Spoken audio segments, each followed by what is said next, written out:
se rekli da danas stanu tu. Svi išli u futbolku. Ajde. Koliko imaš ruza komada? Klasika. Včera je bil cel moker.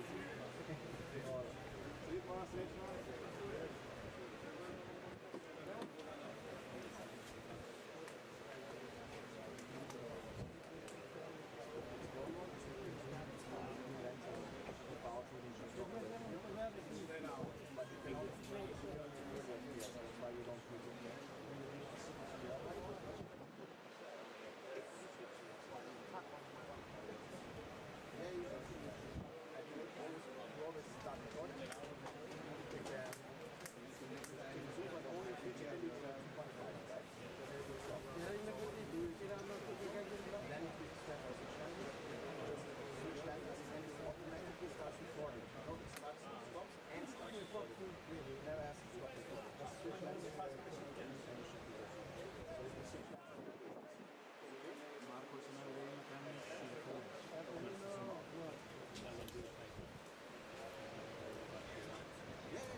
Hello, well, it's Friday and we are live from Viana do Castelo in Portugal for the 2026 Formula Kite World Championships. I'm Alec Wilkinson, this is Jemima Craythorne, and it must be good to be back. Jemima spent a long time on this circuit and I can see you're constantly catching up with familiar faces. Yeah, it's pretty epic to be back. So good to see, all the familiar faces. Everyone has progressed so much, even in just a couple of years. The level is amazing right now. Okay, well, we haven't got long before racing is due to begin. We're hoping to get some action in the next kind of 15 minutes or so. And we've got a beautiful view of the ocean in front of us, and we'll be bringing you that view.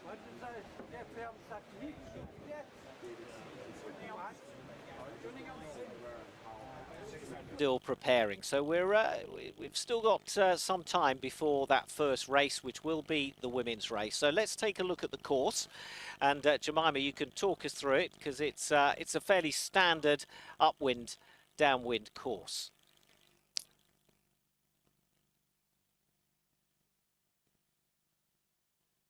Okay, well, whilst we're waiting, we're going to try and show you the graphic in a moment, but ultimately, it's nothing unexpected for these guys who are quite used to riding this sort of Exactly. course. Yeah, so it's we'll show you the graphic in a moment, but it's a win with leeward, 2 laps, and then a reach finish, which I always think is pretty exciting to finish on a reach because that's your fastest point of sail for these guys, and hopefully we'll see some.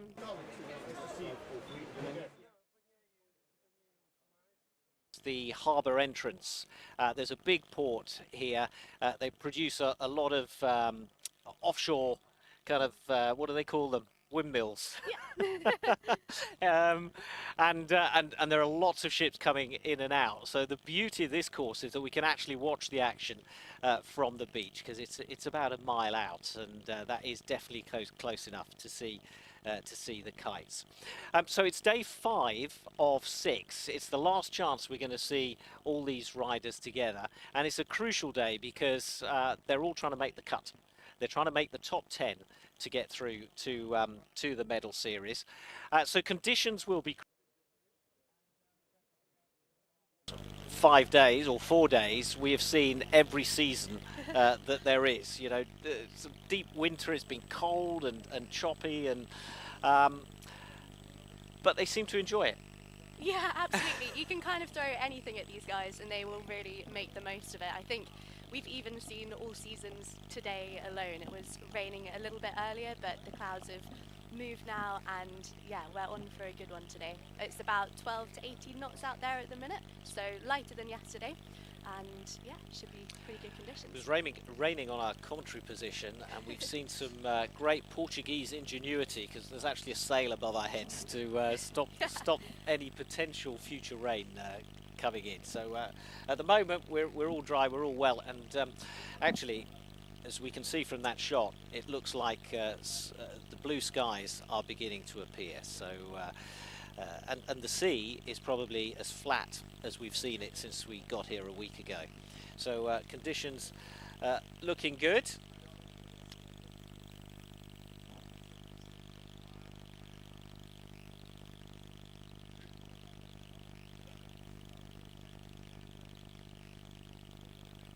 Now the idea today is that we're going to have the women's racing get underway. So let's just explain the format. So we've got 31 women here. They have been competing in one single fleet for the whole week, and the top 10 will go through to the medal series. The men, we've got 54 men. And they're split into gold and silver fleet. Only the gold fleet competitors, I mean it's standard practice in sailing, only the gold fleet competitors can make the cut into the medal series, and we will be watching them go in the following order. It'll be women first, then it'll be gold fleet, then as we reset cameras, silver fleet will race, and then we'll start again with the women and then gold fleet. So that's our coverage. We'll be bringing you alternate women's fleet racing and the men's gold fleet as well.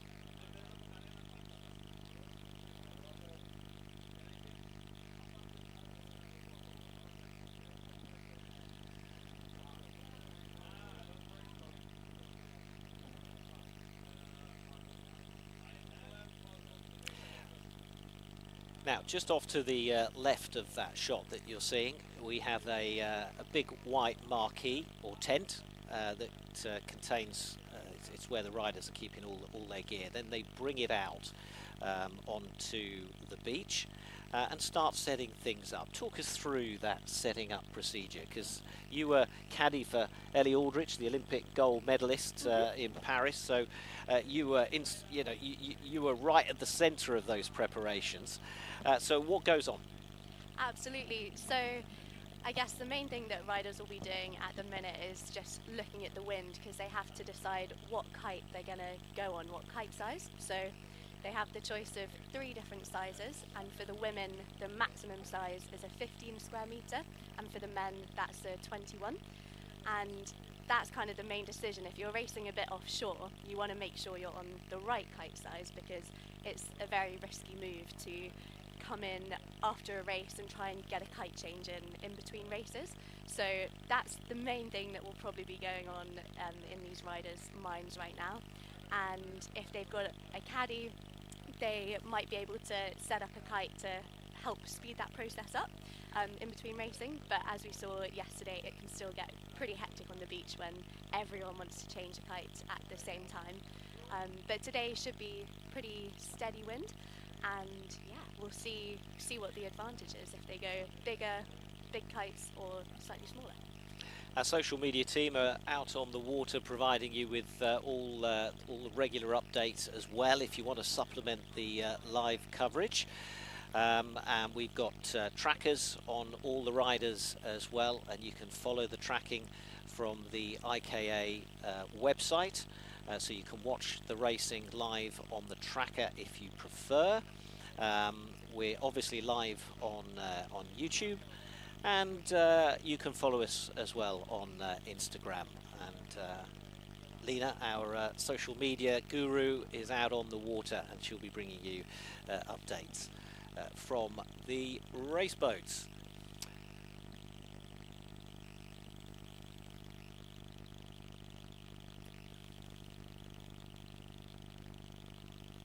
Now, right now, I believe it's men's silver fleet that are still on the beach, just preparing to head out. The women are already out near the start line. We're just working on getting you pictures from the race course. Let's have a look at how things stand now amongst the 31 women, starting with the top three, because it's significant, I think, that the last Formula Kite World Championships were what, last September, so I can't do the maths, what's that, 6 months ago or so, and the top three in the women's fleet are effectively the medalists from the last World Championship. So we've not seen any kind of diminishing of their power and strength and performance. And our defending world champion Jessie Campman is in first place. Right behind her, Lorian Nolo, who took bronze in Sardinia at the last Worlds. The French rider is in second place right now, but there's just a point between Jessie Campman and Lorian Nolo. So that is an interesting battle that we're really looking forward to.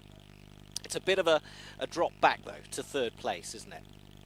Yeah, absolutely. So just 9 points back is Daniela, 29 points back is Daniela Moroz. So there is a lot of experience at the top of this fleet, I would say, and especially with an event like this where you've had every bit of weather thrown at you, all sorts of sea state, they've had current to deal with, and you can really see these top three just shining through. And I also have to talk about the rest of this top 10 as well. We've seen some incredible pace from the Chinese riders. Their speeds are consistently right up there with the top of the fleet. And what a battle going on between two teammates, in fourth and fifth, Wang Si and Liu Shenshui. So close between them. I think it's 4 points separating fourth and fifth, so it's an interesting dynamic. Absolutely, yeah, that battle has been so fun to watch, and I'm sure we'll see more today as well. And then, of course, it's all eyes on 10th place, because that is the cut-off for the medal series. At the moment, it's being held by Eleanor Lengwieler of Switzerland. And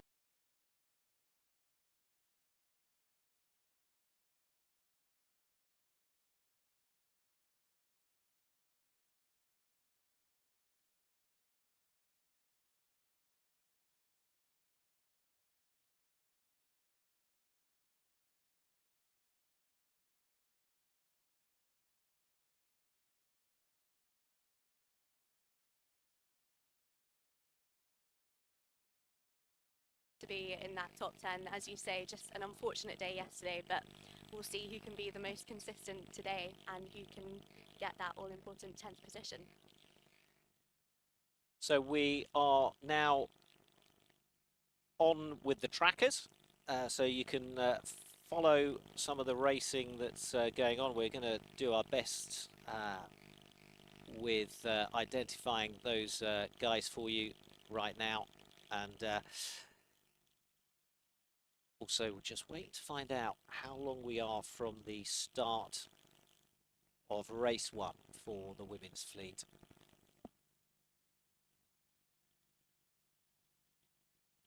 So we are looking at what's going on out there. I think we're somewhere around 90 seconds from the start of that first race.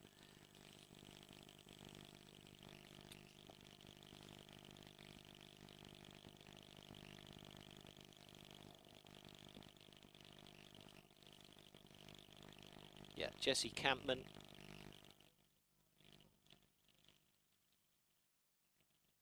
is just in the middle of your screen at the bottom of the page there, just turning. I'm trying to identify what colour she is. We'll give you a bit of. It's kind of brownish, isn't it? So if I know Jessie, I know she'll probably fight for that pin end. She is brilliant at getting the pin. So Well, yeah, they're all bunched up now. We're into those final few seconds.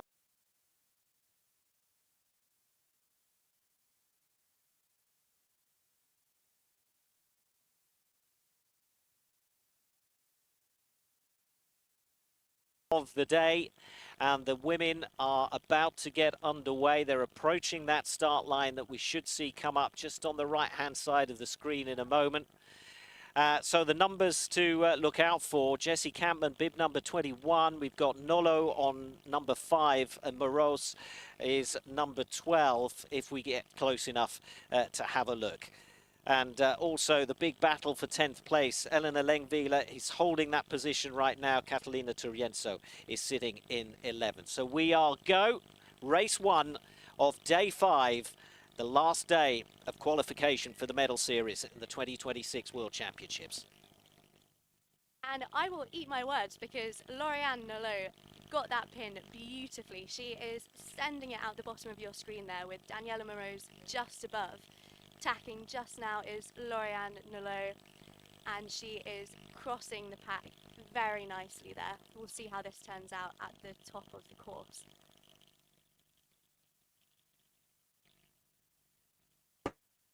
So a slight advantage to those riders going up that left side of the course initially. They've now tacked. They're coming back to what is, they're around about the middle of this first upwind leg. Lauriane Nolot hitting about 22 knots right now.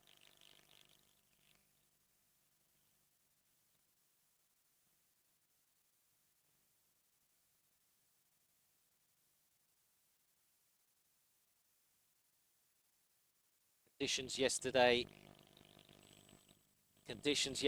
were pretty spicy. Round about well, they hit 27 knots towards the end of the day. We're nowhere near that today. A far gentler breeze and a much smaller swell, although we can see that swell growing as they head out.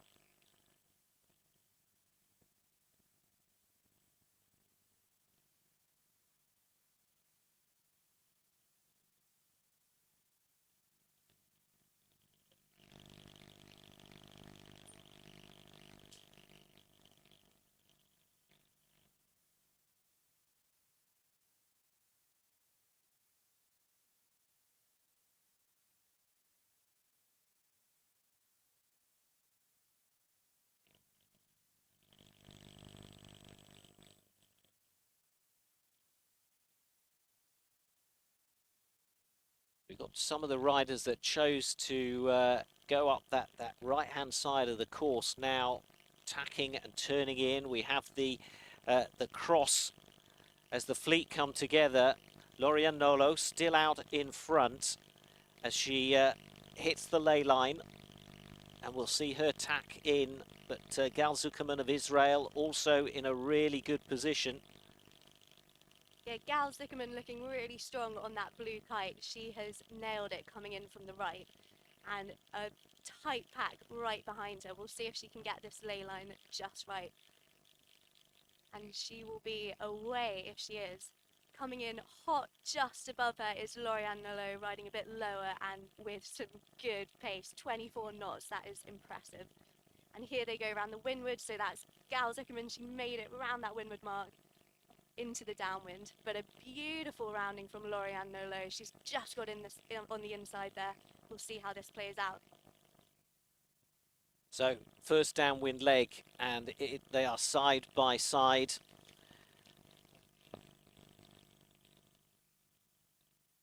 Jessie Campman there just following behind in third place. We'll see who makes the first move with this first downwind jibe. Incredible undertake from Lorianne Nolo. That is some beautiful riding there. Really using those waves in the swell to get that depth downwind. Nolo then looking so fast downwind, speeding past Zuckerman. Now Jessie Campman right on Zuckerman's tail. Will be looking to do something similar, try to close the gap on her. It's the jibe from Nolo. The rest of the fleet follow.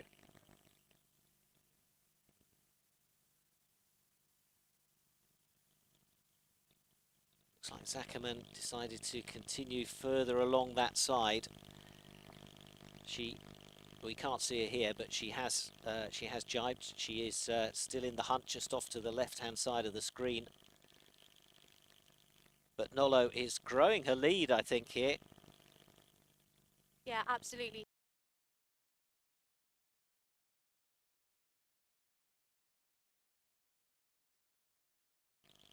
We'll see how this jibe plays out at the bottom. If Gal Zuckerman can get some more pace up. She's currently going 28 knots. Nice and fast on the downwind. But so close, right behind her. Zuckerman, Jessie Campman. Jessie Campman is fighting hard here. She's just scooched into second place there, and she is hunting Lorianne down. Ashkenazi, the other Israeli. Jessie Campman. Jessie Campman is fighting hard here. She's just scooched into second place there, and she is hunting Lorianne down. Ashkenazi, the other Israeli rider, is there also... we go, jibe from Lorianne Nolo. Coming in for that second lap of this X2 course. We're around 6th, 7th. There we go, jibe from Lorianne Nolo, shortly by Jessie Campman. Just behind her for that second lap of this X2 course. Then we have Gal Zuckerman with a nice rounding. That was a good save. She had lost a few places on that jibe, but if she can keep this height, she might be able to bring that one back. Just behind her. And then we have tack out from Maya Ashkenazi. We'll see how the right-hand side pays for her at the top of this course. Everyone else is pretty convinced on that on that left-hand side. Now, as that procession works its way upwind, in the centre of the screen, we've got that long line of Kite. What are the effects that are going on there? Yeah, so if you're deep in the pack, you will absolutely be feeling the effects of dirty air. Now, as that procession works its way upwind, high as you can to kind of in the get out centre of the screen, we've got that long line of Kite. What are the effects that are going on? Punch out low and fast. Yeah, so if you're deep in the pack, you will I'd want to be in Lorianne's position. The effects of nice clean air. So you able to make the decisions that you want. I think she's extended enough that she can tack out when she wants to. So the decision is hers to make, and she's not dictated to by the fleet, unlike the rest of the riders behind her. Nice clean air. They have split though. Zuckerman has gone right. She's tacked off and is heading further to the right, whilst Nolo continues along this left side. Hers to make, and she's not dictated to by the fleet, unlike the rest of the riders behind her. They a have lot to consider. They have Maya split those. Ashkenazi Zuckerman has also gone right. heading She's tapped out off and is to that heading, right lay further line. to the right, whilst Nolo continues along this left So they've side. decided, you know, that half the fleet have decided to split away. They thought they couldn't just carry on this Ashkenazi procession. There's also one heading more out, leg and then a reach to the that finish. right lay line. And Maya Ashkenazi is looking incredibly strong out to the right-hand side. That half the fleet have decided to split away. They thought they couldn't just carry on this procession. Great decision there from the Israeli rider. I think she'll come in really nicely at the top there. So about halfway up this final upwind leg. Maya Ashkenazi over on the right-hand side, heading towards a right lay line, sitting, well, started the day in 15th place. So about halfway up this final upwind leg. Maya Ashkenazi over on the right-hand side, heading towards a right lay line, sitting, well, started the day. So attack from Ashkenazi at the top of the screen. She's now heading left as we look at the pictures towards the upwind mark.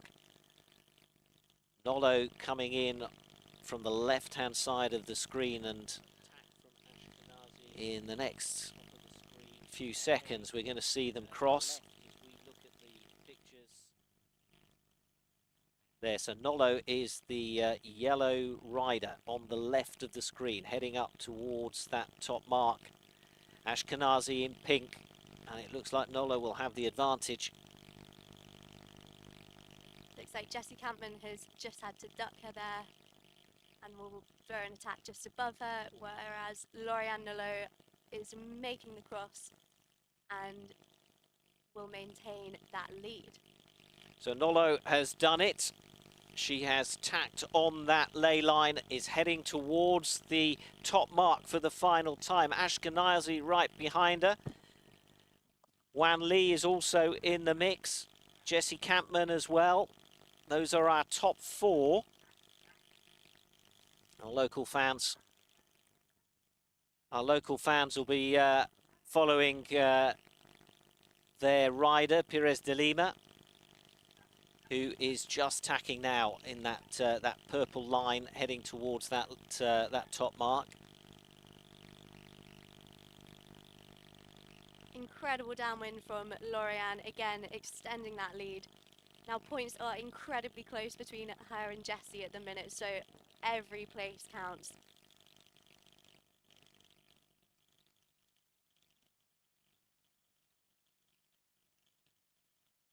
So a good lead for Lauriane Nolo, heading down towards the final turn to the finish.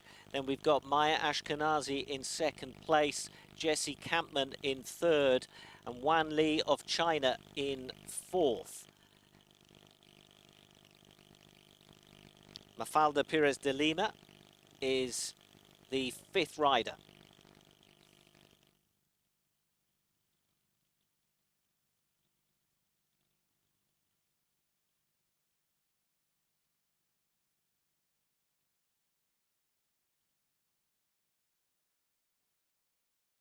There's a real battle going on for second and third place between Campman and Ashkenazi. Both of them heading towards that lay line on the right-hand side. What do you do if you're Jessie Campman in that position? Oh, it's a good question. I think obviously you'll have to give Maya space for the jibe, but I would jibe with Maya and then just push it hard on the reach. They're really, really close, so it's really all to play for in this final leg. Probably about 20 seconds until they turn on the lay line and head towards the bottom gate.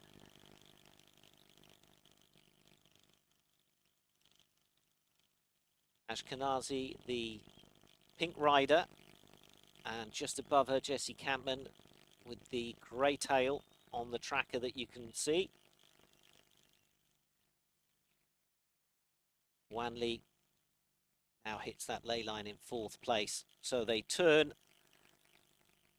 and it's It's a sprint down to that gate, one final maneuver, and then it's the reach to the finish. It's the 13th race of this championship for the women, our first race today, and it is going to be Lauriane Nolot of France who takes the victory. She started the day second overall. Right behind her, a terrific result for Maya Ashkenazi, her best position so far of the week. And third place is going to go to our overall leader and world defending champion, Jessie Kampman of the Netherlands.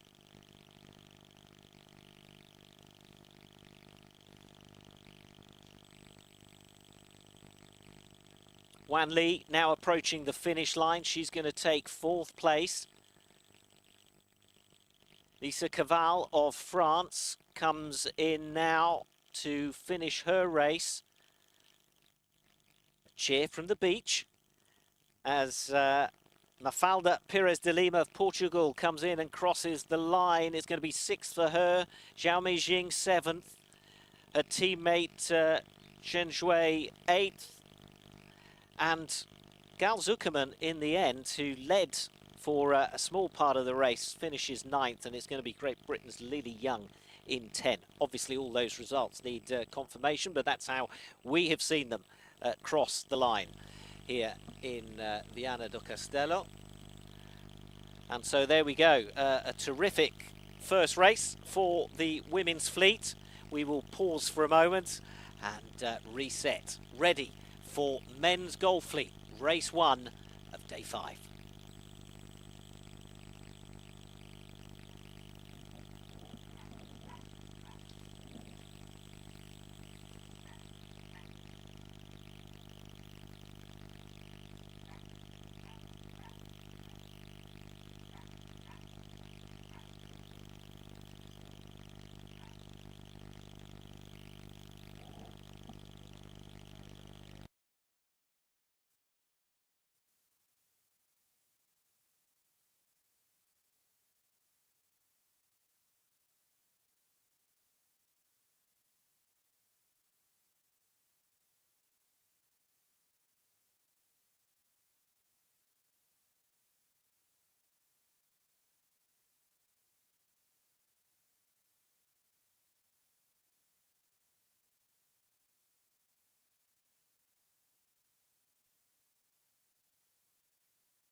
Live on the water for men's golf fleet, race 1 of day 5 coming up.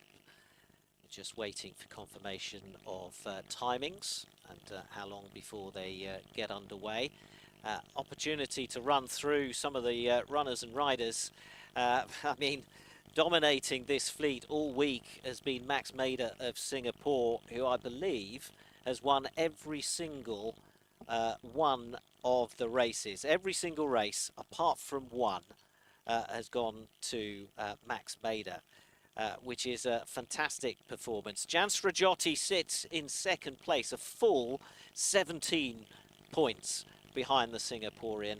And then comes our defending champion in third, Riccardo Pianosi of Italy.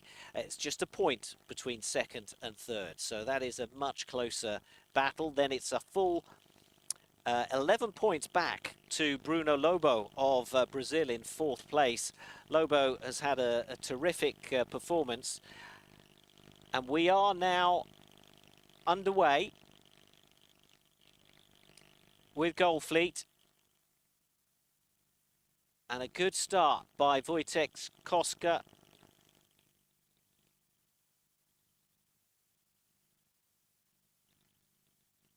Solid split in the fleet. They can't make their minds up. We've got half the pack heading out right and the rest of them heading off from that pin end out left. We'll see what pays for them here. Tony Vodisek looking really strong, the rider from Slovenia, with Benoit Gomez hot on his heels. Pianosi's in that in that pack heading off to the right. Let's run through those going left. Vodisek, it's kind of gone up the middle really. Has tacked early and is now going right, but staying left, we've got Yanis Maus, we've got Zhang of China, Dolench of Croatia. yeah, and Wojciechowski Marciniak as well on that left-hand side. They've all tacked now and are now heading off towards the right. So Vodisek currently be given the lead here. Gomez of France. We got Swiss rider Stragiotti in the mix as well.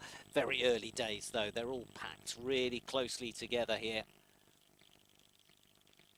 And those leading riders will be hitting the ley line very soon, and we will see them tack.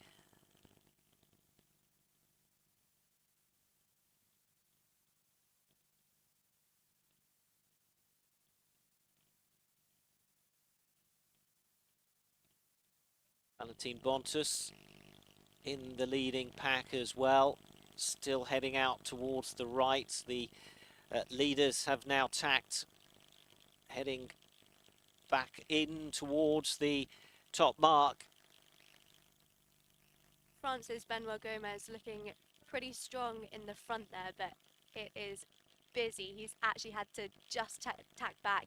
A lot of these guys have underlaid. So Benoit has tacked back and hopefully will make his ley line this time round. Well, Gomez needs some good results today. He's sitting 19th overall, the bronze medalists from the 2025 World Championships. So he has it all to do. And, well, at the moment, he's doing it. He's up there with the leading pack. Vodisek's trying to stay close. Very busy there. Lots of people tacking back, underlaying, trying to make it through the mess there. See if they can get away clean. I wonder if we'll be seeing any of these guys in the protest room later. But so far, looks good. Stay close. Very busy there. Lots of people tacking back, underlaying, trying to make it through the mess there. I think Gomez is going to have it as they come into the top mark. Yeah, I think Benoit made a really good call there to tack early once he realised he wasn't making the ley line, whilst everyone else has had to tack a little bit later, and it has made it tricky for them. Yeah, he's round that top mark now then. So Benoit Gomez of France is leading this race on the first downwind leg. We've got Tony Vodisek up there in the mix as well, and Zhang of China. Max Mader there, just using his pace to work his way through the fleet. We can see him in the gold bib just to the top of your screen.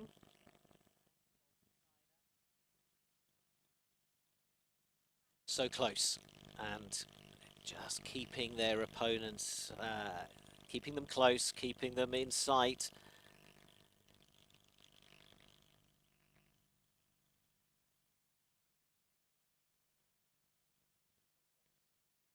Oh, it is incredibly close at the top. Maromenidis of Greece holding that 10th place. He's 12th overall. Benoit Gomez, the first to jibe there. The rest of the pack starting to follow.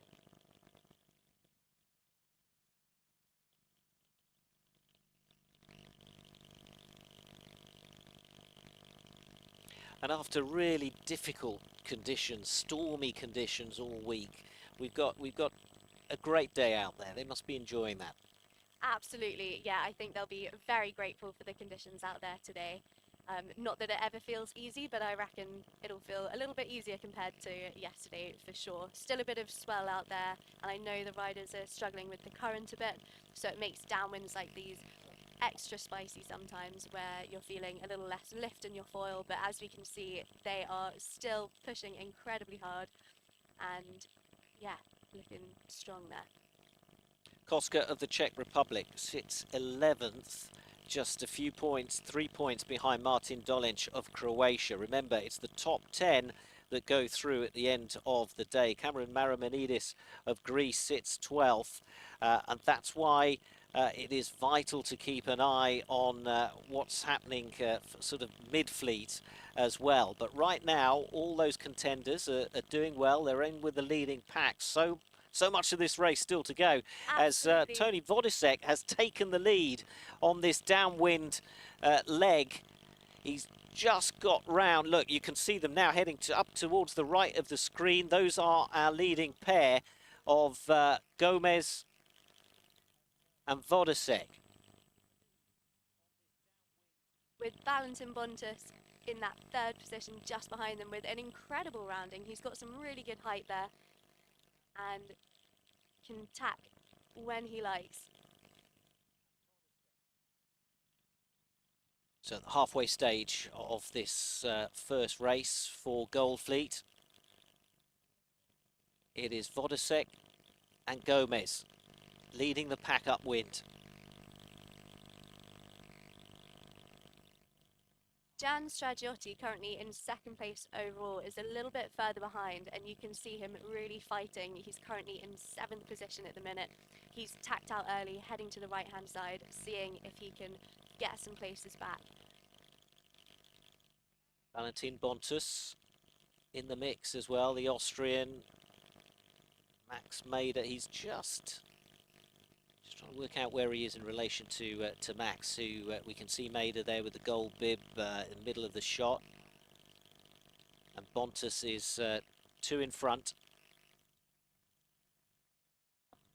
Mader closing in on, I think that's Marcinac.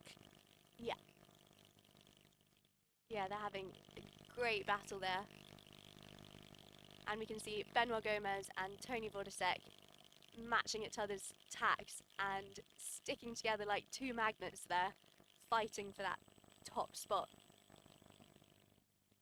We're going to see Marcinac and Mader do the same.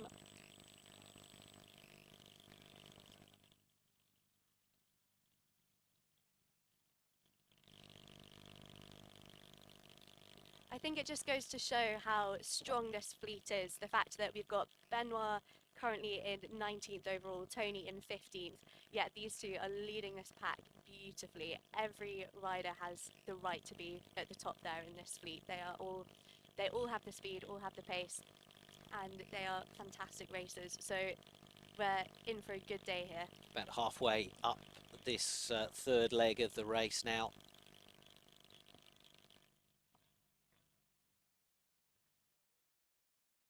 Mader unbeaten so far in Goldfleet. We haven't mentioned Stragiotti. Let's have a look. Where's second overall? He is currently sitting in 7th. He's just below the ley line on that right-hand side of the course, out of shot.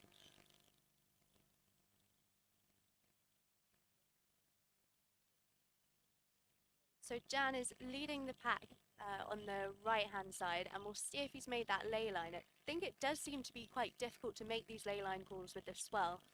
It can sometimes push you a little bit down, so you need to be a bit more comfy with your ley line call. There's that top mark, those top marks, and we're going to see the right-hand pack come into shot in the next few seconds as the leading pair here will tack to go left. So we have got Gomez and Vodisek heading now to that top mark. So our leaders remain 1 and 2 after that that leg 3. And right behind them, it's Marcinac. We've got Valentin Bontus in the mix as well. But these are our two leaders on the screen, heading downwind for the final time. And it's Gomez who has the advantage. And that looks like a growing advantage as he heads downwind from Vodisek. Max Mader now into 3rd. So Benoit just jibing behind there. I think he didn't quite have the depth that that Tony had there. So we'll see if Tony can take this win. Tony Vodisek sitting 15th at the moment in the overall standings.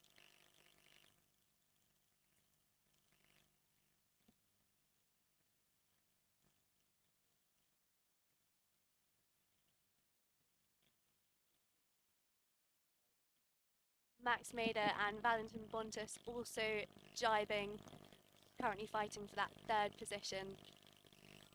We see Benoit here looking strong on that downwind.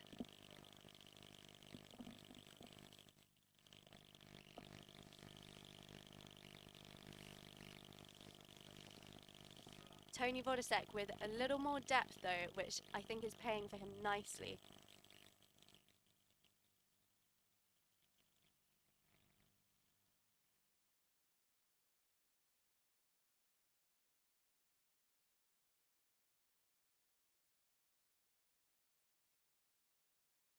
Gomez, the blue rider, just turning now to the left of that ley line.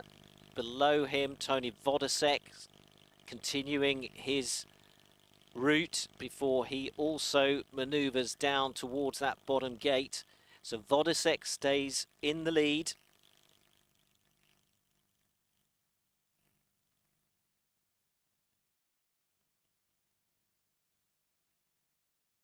Maximilian not far behind, really pushing. He's putting the heat on Benoit.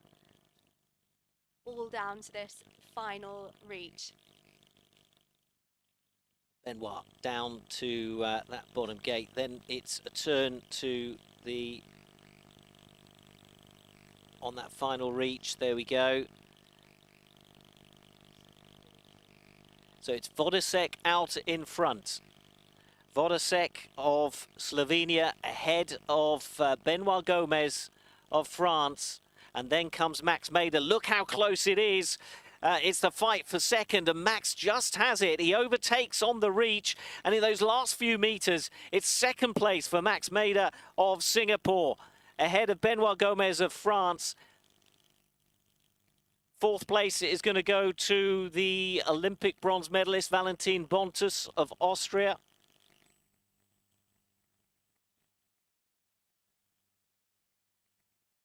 Did I say bronze? Gold. I don't want to demote him, our Olympic champion. Flipping heck. Jan Strajoti, I think will take fifth on that result. Martin Dolenc now crossing that finish line.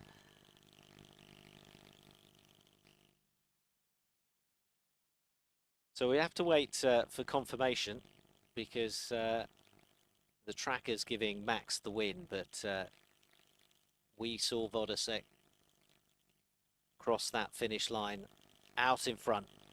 So an excellent win for Vodisek, who unusually is sitting 15th overall. And I'm just looking through his results, and you know, that is his first win of the competition, which, you know, former world champion. He was just out of the medals at the last World Championships. So unusual to see the Slovenian so far down the rankings.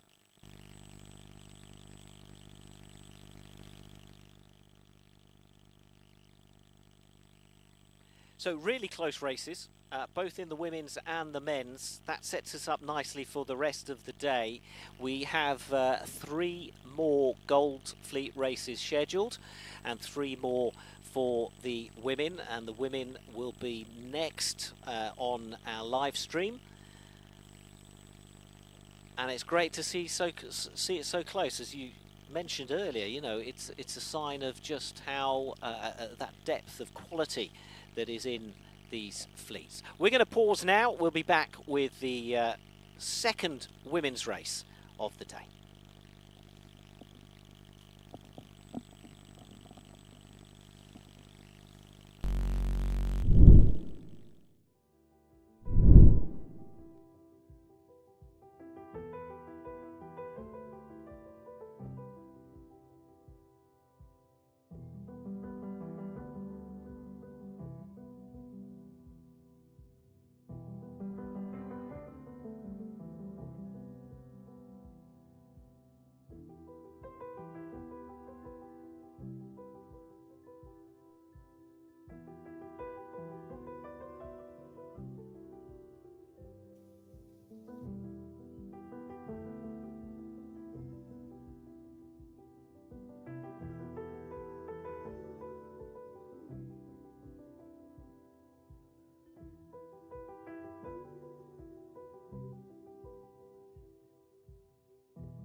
I was waiting in the undertow.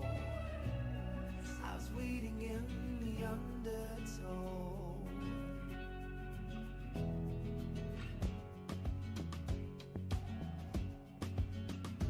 And the water feels like a friend I've not seen in years.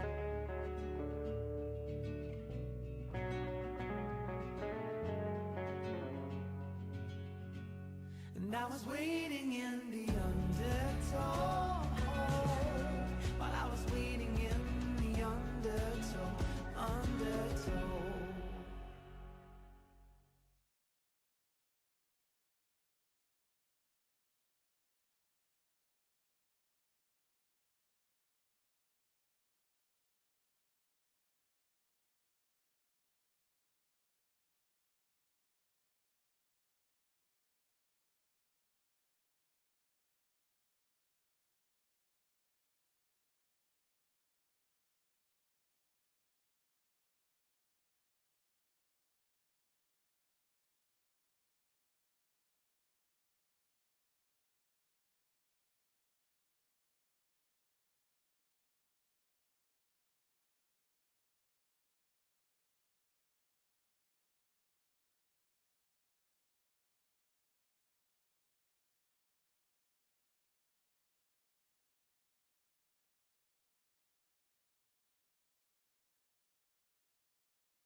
I was waiting in the undertow.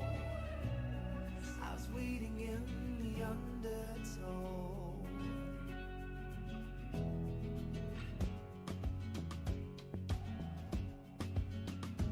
And the water feels like a friend I've not seen in years.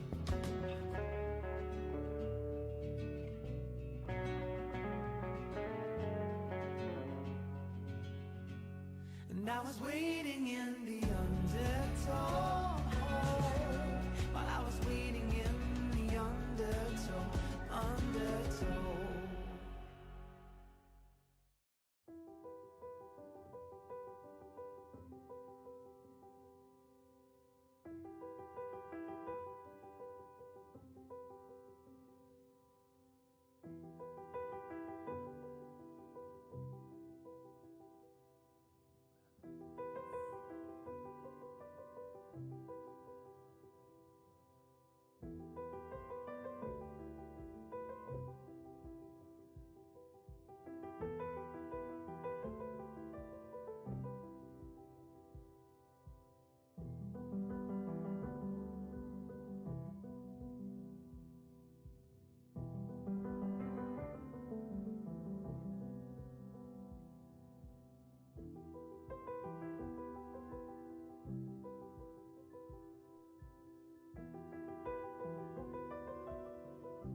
I was waiting in the undertow. I was waiting in the undertow.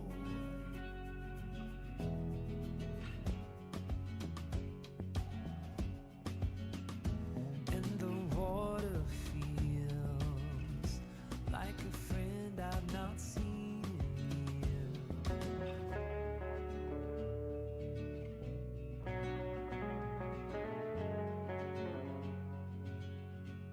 And I was waiting in the undertow, while I was waiting in the undertow.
Indianos.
Was Daniela Moroz of USA, and the other was Israel's Maya Ashkenazi, who had crossed that finish line in second place. So what it means is that Jessie Campman took second in the race, and third place went to Wan Li of China, with fourth going to Lisa Caval. And what that has done is significant, is we've seen a change in the overall leaderboard in the women's standings. It is Lorian Nolo who now leads just on results from Jessie Campman of the Netherlands, but they're equal on points. So it is really hotting up at the top of the leaderboard. Daniela Moroz of the USA continues to sit in third place, but Liu Shenzhui of China and Wang Xi, her teammate, in fourth and fifth, are really closing in now on the American. I think we're now just a few seconds away from the start of race 14 of the women's competition. And remember, the top 10 only will go through tonight to the medal series that we will bring you live tomorrow, Saturday.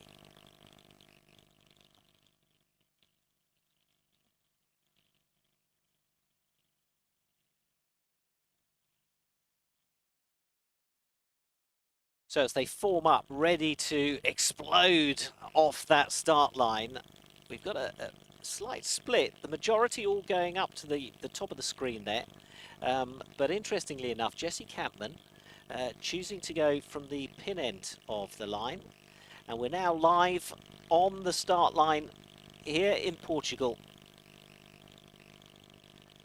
And you're going to see the bulk of the fleet come in from the right-hand side.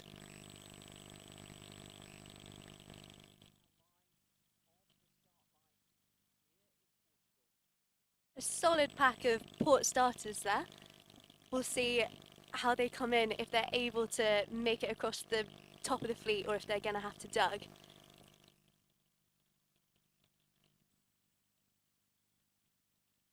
So in that pack we have Jessie Campman, Gisela Pulido, Gal Zuckerman, Maya Ashkenazi and Lucy Bilger as well. Gal Zuckerman absolutely going for it across the pack.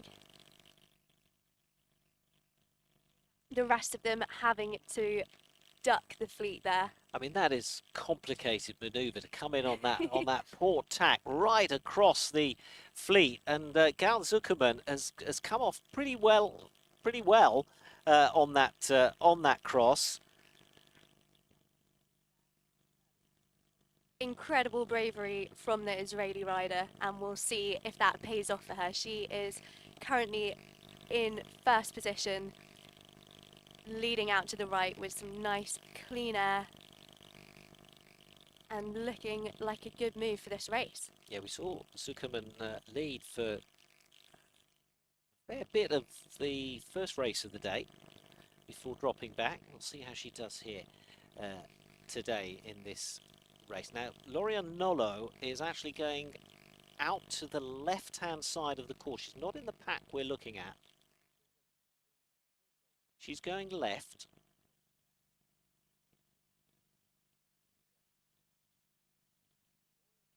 And that we'll see if that pays off.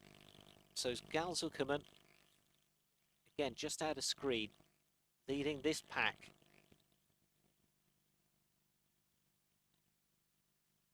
Okay, so we're just readjusted here. So this shot is actually Lorian Nolo, we think, out in front, just disappeared off the right-hand side of the screen there.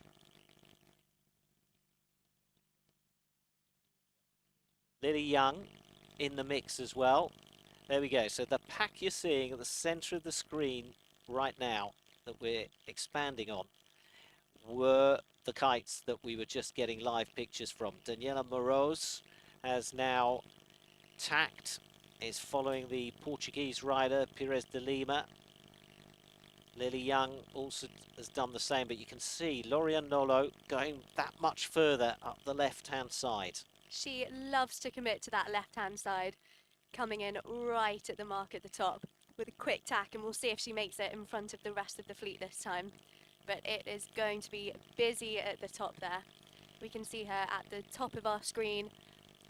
Lily Young just below her, again looking really strong, solid pace there, with Lisa Cavall just below and behind her.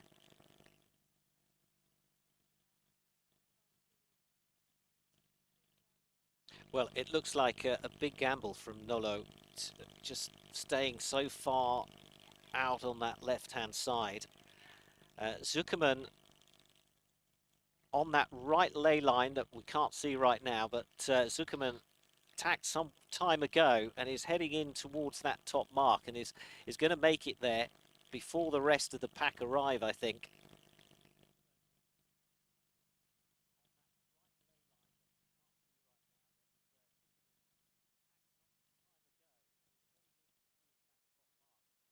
Zuckerman and Campman heading into the top mark. They tacked a lot earlier, well, as we saw, Gal Zuckerman did her port flyer, and they are coming in very strong to the top mark. And now Nolo is going to come into the lay line and tacks just into the mark there, and Zuckerman out in front. With Jessie Campman just in front of her now, sending it on this downwind leg with a nice little bit of space behind them and third place. So a really close battle at that top mark between Campman of the Netherlands and Zuckerman of Israel. Lorian Nolo in third place, also in the mix. And just look at the speed they've got.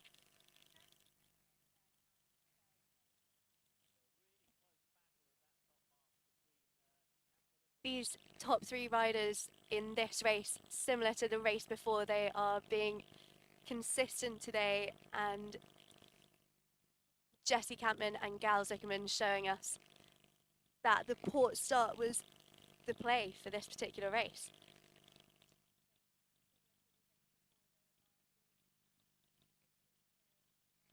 So the yellow bib of Jessie Campman there, leading us and leading the fleet downwind.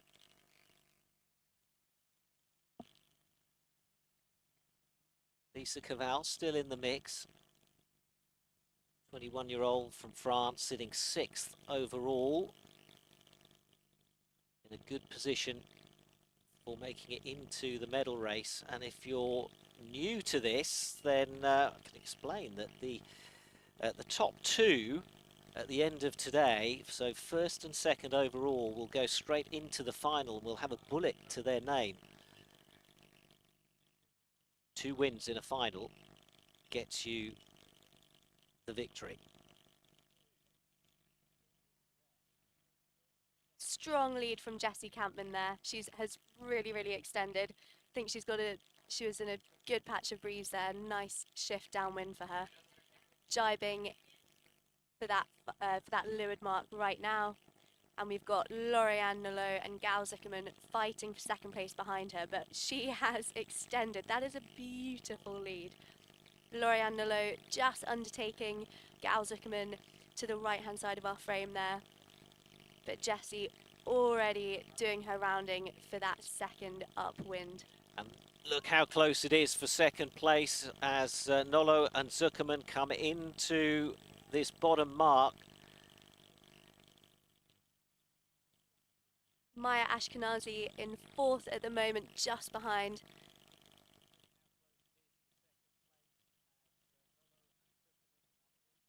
So close battle now as our leader Jessie Campman extends her lead upwind. We've got Nolot, Ashkenazi and Zuckerman all fighting it out for second, third and fourth.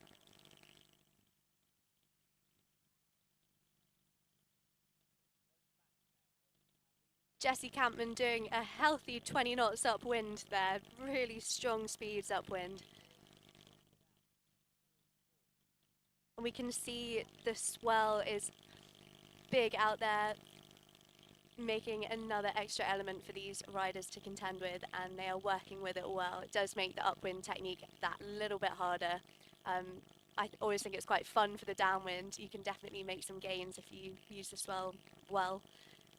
A concern is always the currents, and they are quite far out actually today than we were expecting for various reasons of conditions and shipping lanes and so on, because we're right at the mouth of a river, and the current coming out of the river often has an effect on the stability of the foils. But out where they are today, there shouldn't be any issue with that. Just looking at a sea current.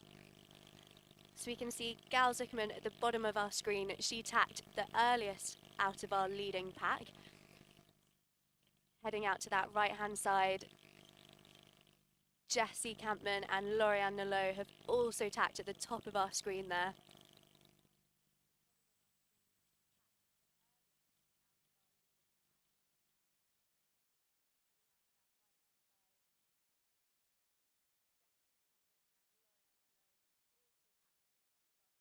Pretty much everyone, men and women, are using Chibanga foils at these World Championships. All but 2 women are using Kite Surfer kites.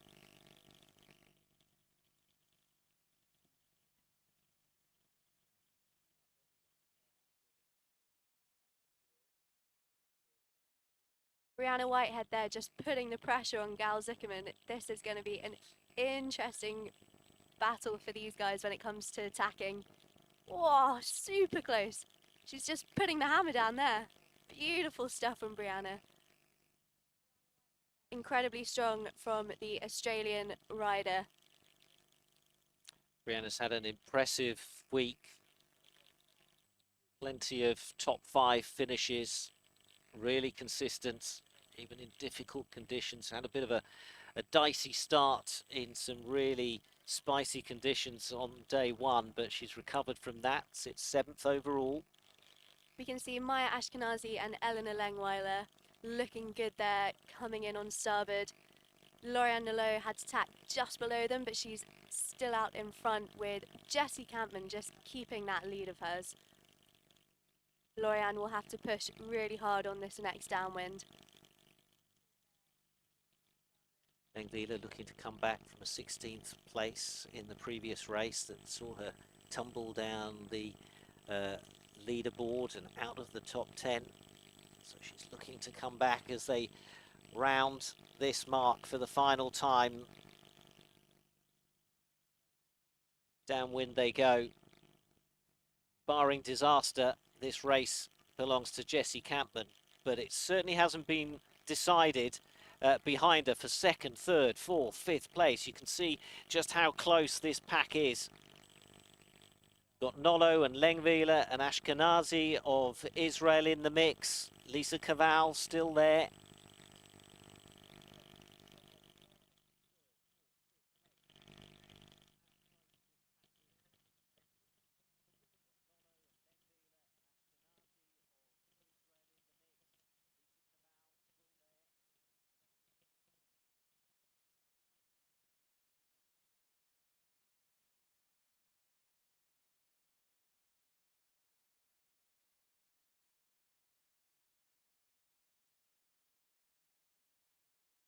We can see everyone going for that jibe now. Jessie Campman still well in front of this pack. We've got Lauriane Nolot on the chase, but she will have to do a lot if she's going to have to catch up with Jessie on this one. Now these two are on equal points at the moment. They've both got 16 points, so every race really counts. But equally, you know, let's talk tactics and strategy at this point. They're equal on points, but it's a long, long way back to you know, third, fourth, fifth. So do they really want to get into a tangle and a fight between each other? They're both heading to the final as things stand. They're both heading to the final with a bullet to their name. So I almost wonder why they're pushing so hard. It's a good question actually, Alec. As you say, when we get to the final, everything resets for those two, and they both go in even position anyway, regardless. So 1 and 2 will be on equal points again. But it's racing. These women are competitive, and I think they will want to take any bullet they can get. Campman of the Netherlands rounds that bottom mark for the final time. She's on a reach to the finish. And we're seeing Nolot coming in with Lengvila right beside her, and it's a real sprint to the finish for second and third place.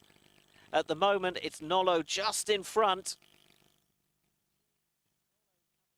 So Campman takes victory in race 14 of the competition, and it's really close, but it's going to be Nolot of France who takes second. Elena Lengvila of Switzerland takes third, a great result for her. We'll see what that does to the leaderboard and see if that gets her back up into the top 10, as Ashkanzi of Israel gets across the line in fourth, Lisa Caval fifth, Lily Young of Great Britain in sixth, and the rest of the pack now join them across that finish line.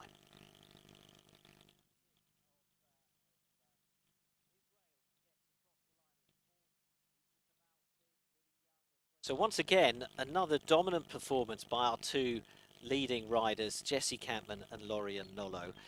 What are they bringing to the party that's making them look so strong right now?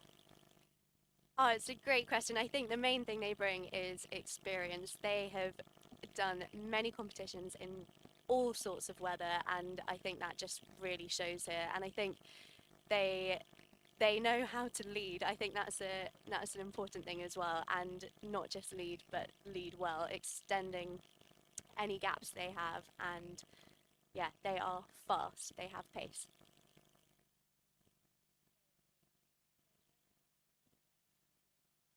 Well, not long to go to the start of the men's Gold Fleet race. It is race 6 for Gold Fleet.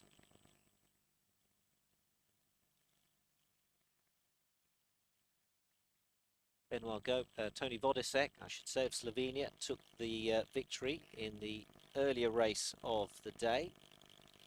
Max Mader was second. That's one of his worst results in the competition.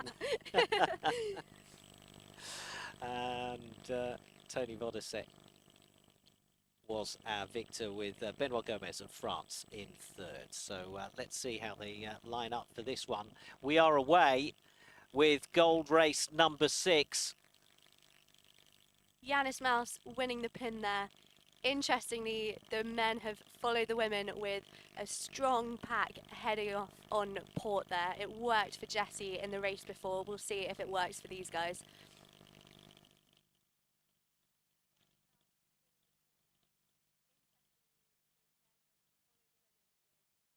So we have a split already. Max Mader going to the right with Jan Strajoti and a whole handful of others. Lucas Fonseca of Brazil also choosing to go to tack early and go right. Yannis Mouse, Zhang of China, Valentin Bontus, all on the going to the left-hand side in the left-hand pack.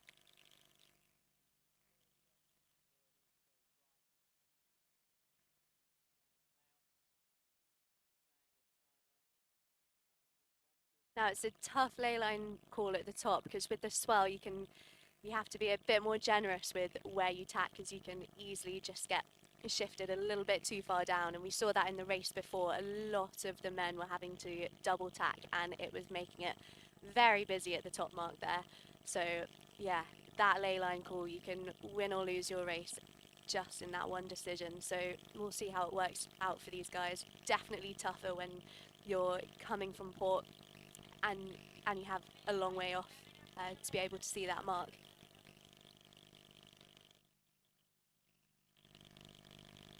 And difficult to keep an eye on that mark in this swell because you're going up and down, and that mark is there, then it disappears, it comes back, it disappears.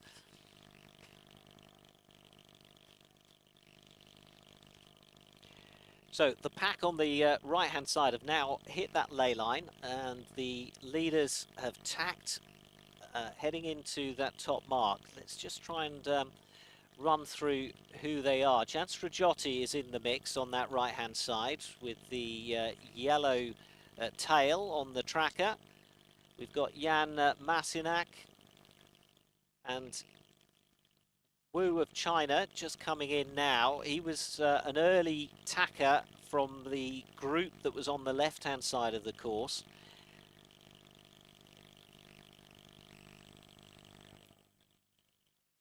Riccardo Pianosi, we haven't really seen much of him today, but he's on that ley line. He's already heading into the top mark.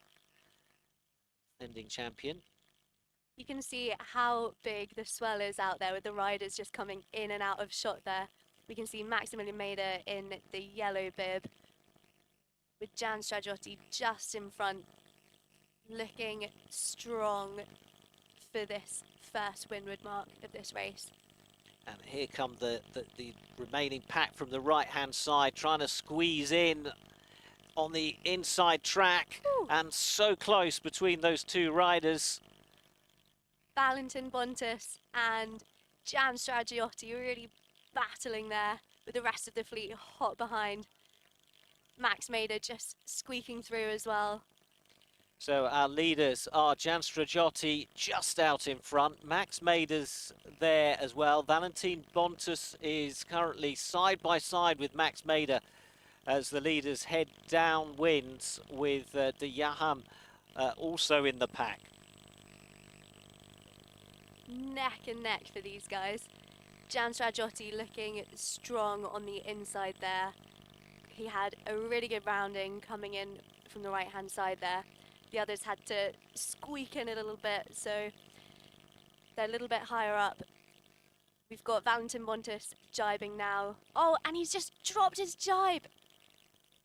Valentin Bontus. Disaster for the Austrian. He'll quickly recover though, I think, as we just lose him out of shot. We're sticking with the leaders, Max Mader. And Jan Stragiotti, they're just battling it out in this downwind. Max Mader making good gains on that jibe there.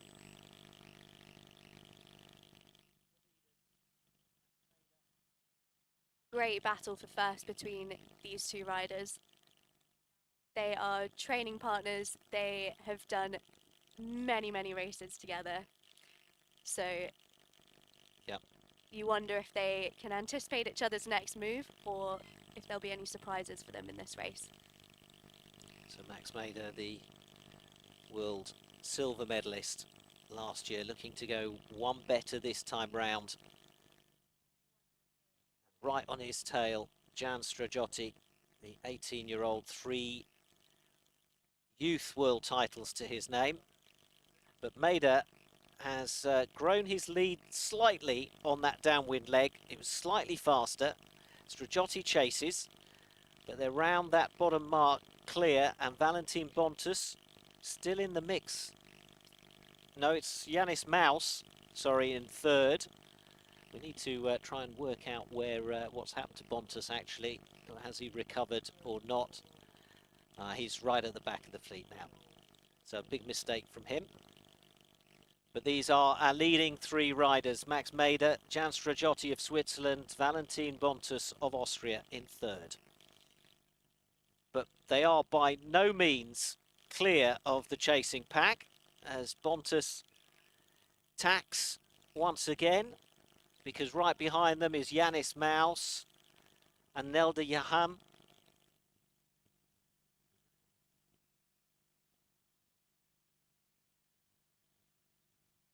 Jan Stragiotti tacks and Max made attacks. He goes with him, keeping close and going fast.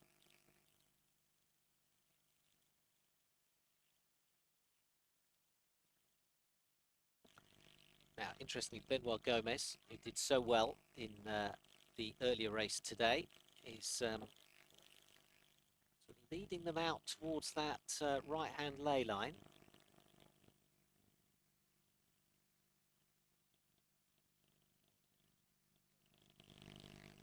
Our leaders are looking good, though. Max Mader, top of screen.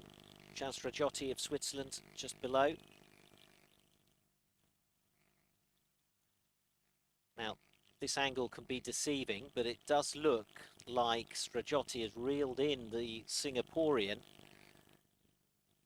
Mader had quite an advantage after the downwind leg.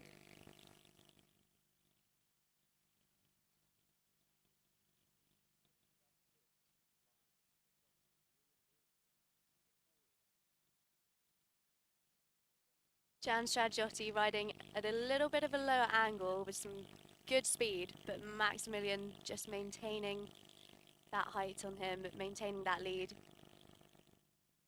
Jan going for the tack now, Maximilian going with him.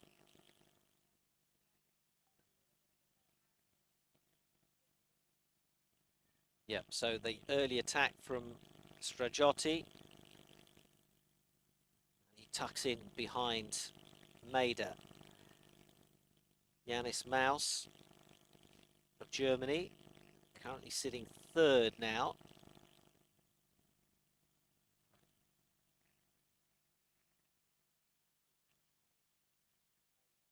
So here they come. Top mark for the final time. The gold bib of Max Mader out in front. He leads Jan Stragiotti to that top mark. Let's watch this manoeuvre. Massive waves. And the young Frenchman, Nelda Yaham, rounds in third. Followed by Yanis Mouse from Germany in fourth. Juan Kibin. Super tight in the middle of the fleet here. And Riccardo Pianosi coming round well back down the fleet. He's currently 8th, 9th. We haven't really seen the defending champion fire. I mean, he's got plenty of wins to his name. He's been pretty consistent, but we've never seen him. He starts the day third overall. He's just holding on to that right now. But points-wise, well behind the leading pair.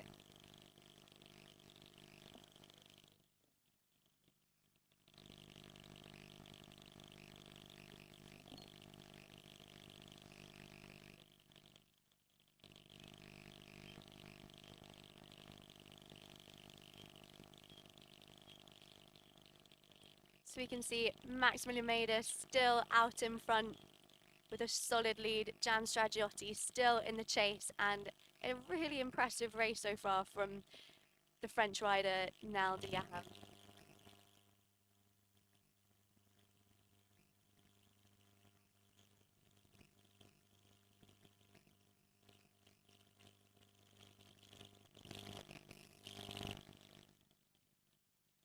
Closing stages of this Gold Fleet race with Max Mader out in front. It's still Jan Stragiotti in second, and the 18-year-old from France, Nelda Yaham, is now just turning towards that bottom gate. It's a short reach to the end, and Max Mader is where he has been used to being for this whole competition, out in front. He is going to take the win in the 6th Gold Fleet race. ahead of Jan Strajoti. So it's 1 and 2 on the leaderboard, finishing first and second in race 6 of Goldfleet. But what about the battle for third and fourth? It's going to be pretty close between China's Kibin Huang, but it's going to be De Jaham of France taking third. The Chinese rider takes fourth, and Yanis Maus of Germany takes fifth. Martin Dolenc, sixth. Wojciech Koska comes round in sixth. And our defending champion, Pianossi, in the end, takes seventh place.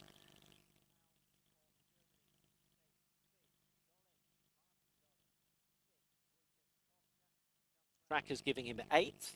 We'll obviously have to wait for confirmation of that. But there's no doubt who came in first, second and third. And another dominant performance from Max Mader, pushed all the way by his training partner, Jan Strajoti. And then came the Frenchman, Nel de Jaham, in fourth.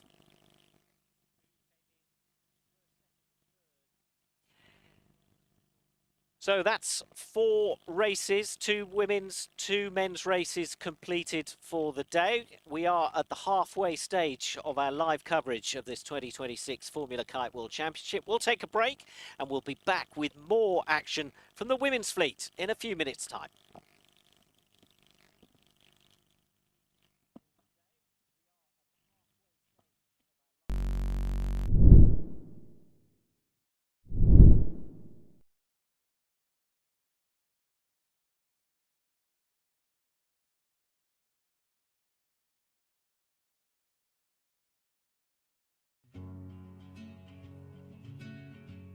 I was waiting in the undertow.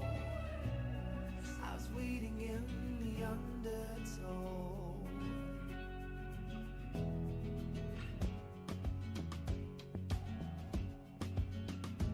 And the water feels like a friend I've not seen in years.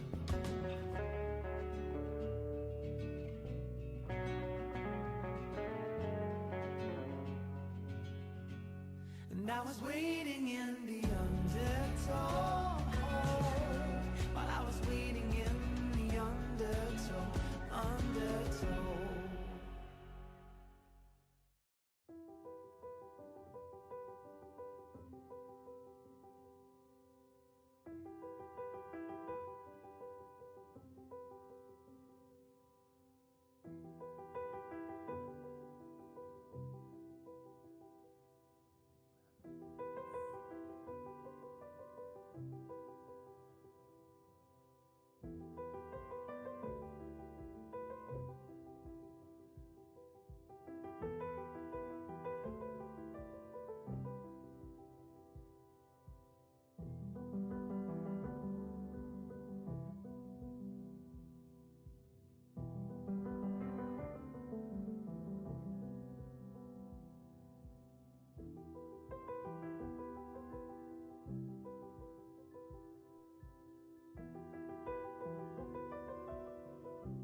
I was waiting in the undertow. I was waiting in the undertow.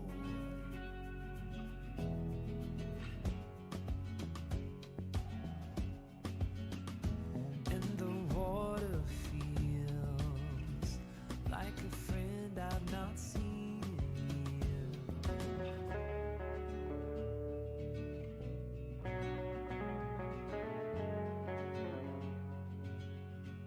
And I was waiting in the undertow, while I was waiting in the undertow.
I was waiting in the undertow.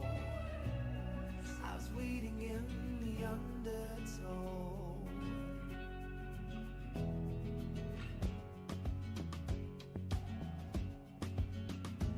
And the water feels like a friend I've not seen in years.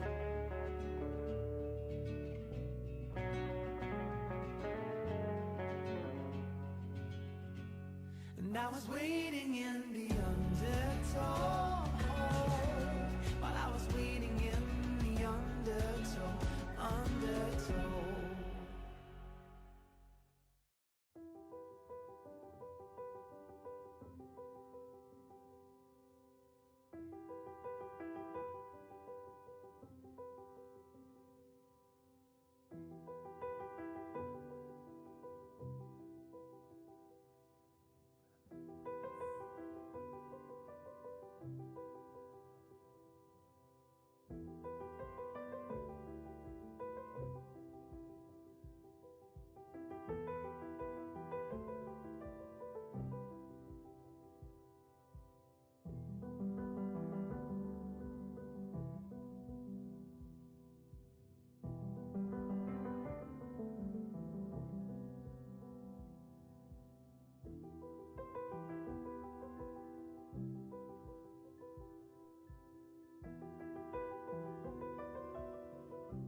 I was waiting in the undertow.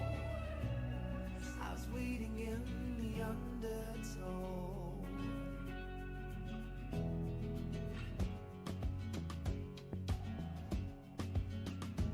And the water feels like a friend I've not seen in years.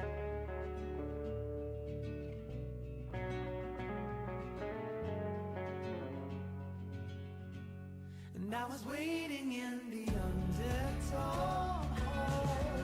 while I was waiting in the undertow, undertow.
I was waiting in the undertow. I was waiting in the undertow.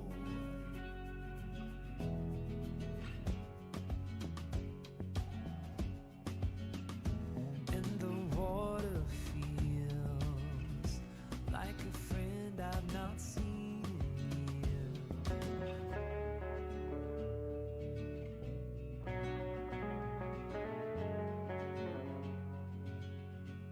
And I was waiting in the undertow,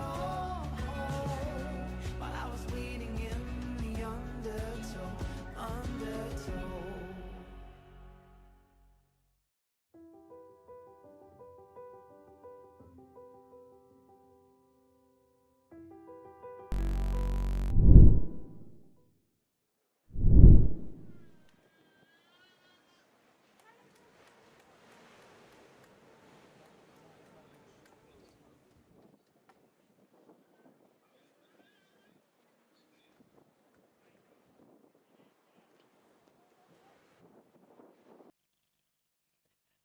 Welcome back to our live coverage of the 2026 Formula Kite World Championships. We're in Viana do Castelo in Portugal. I'm Alec Wilkinson, and we are having a great time, aren't we, Jemima? Because we've had, what, 2 races for the men, 2 races for the women. They've all been close. They've all been exciting, and some incredible quality out there. Right, let's get out onto the water, because we now have another of the women's fleet races.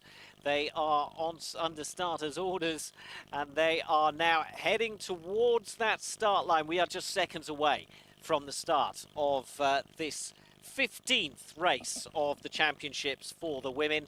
Jessie Campman is the woman to catch, out in front overall.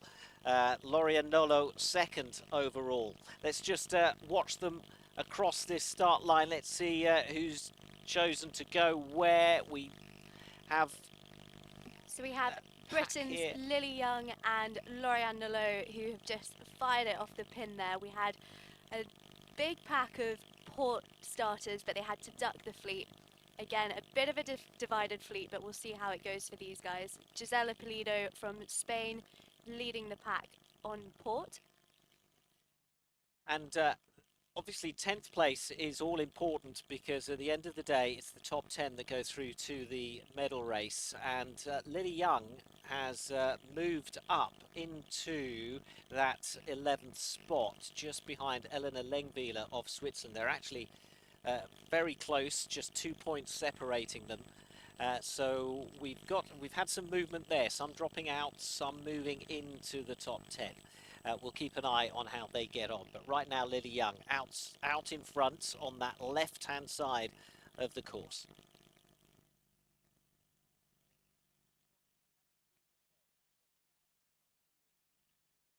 And the wind has got up. If you were with us earlier on, you'll notice we've got some white caps now that we didn't have earlier this morning. And we can hear as well the sort of the sails that form the roof of this commentary box. They're beginning to flap around much more than they were doing earlier. And in fact, we've seen the men come back. Some of the men have come back to change kites and move down from their 21s to 15s.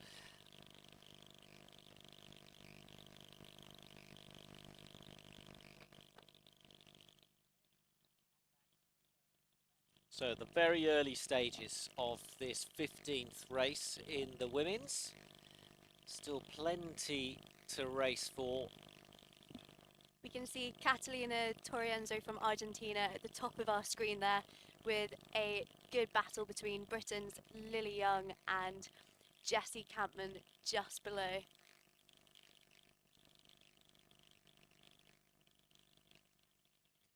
Torienzo has always been bubbling around that 10th position. She's sitting 13th overall.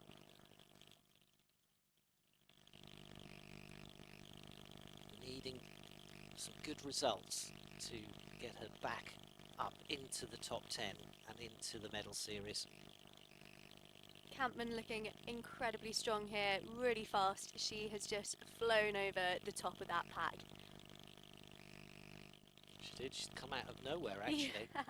So you can see her on the right hand side of the screen with the yellow bib. Our leader does it again. Just ahead of Torienzo and Lengwieler. Big pack of starboard riders coming into the windward mark here. We see Daniela Moroz in the red bib, who just chucked an attack there. Jessie Campman in the gold, attacking as well. We can see how incredibly wavy it is, and the wind has picked up. Oh, Campman goes, Lorian behind, Eleanor Lengweiler just behind there. Here comes Moroz round that top mark, followed closely by Wang Si of China.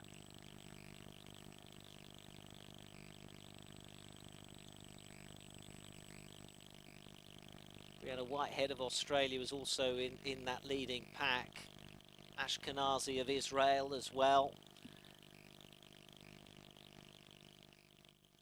Jessie Campman looking strong out front there on the downwind.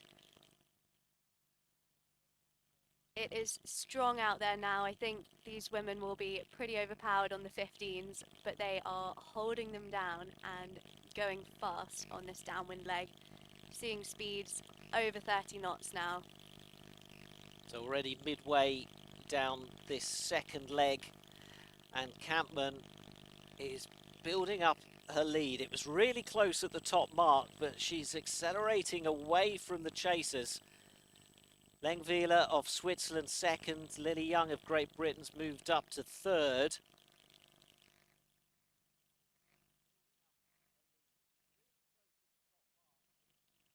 And it's really close between the Briton and America's Daniela Moroz.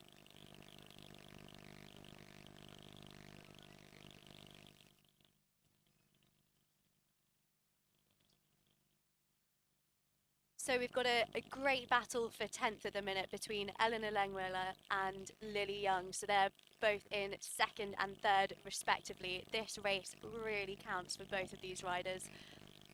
Right up there at the top with Jessie Campman in the lead, going for that final jibe of this leg. It's all about the battles within the bigger battle that is going on here. So Campman is away around that bottom mark. And actually, you know, Lengwiller has stayed in touch. It looked for a while as if Campman, the Dutch rider, would escape them on the downwind, but that separation has remained fairly steady. We can see Lauriane Nolot just behind Jessie there, so just like every race today, those two just battling out at the front.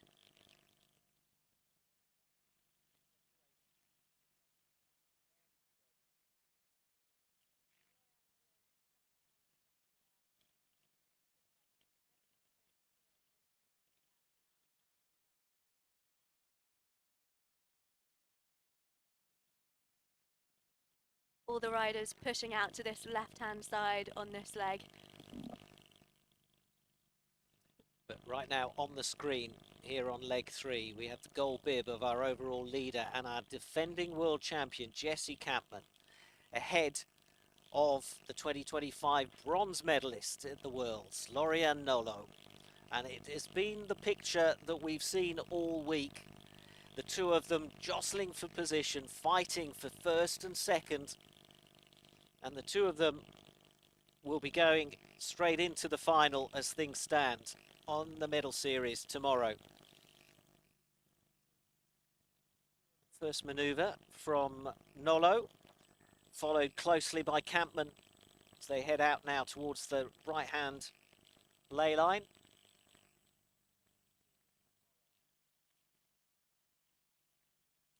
Looks like further back, that battle between Lily Young and Lengwiller continues. Lengwiller ahead of the Briton at the moment. It's 10th and 11th place overall.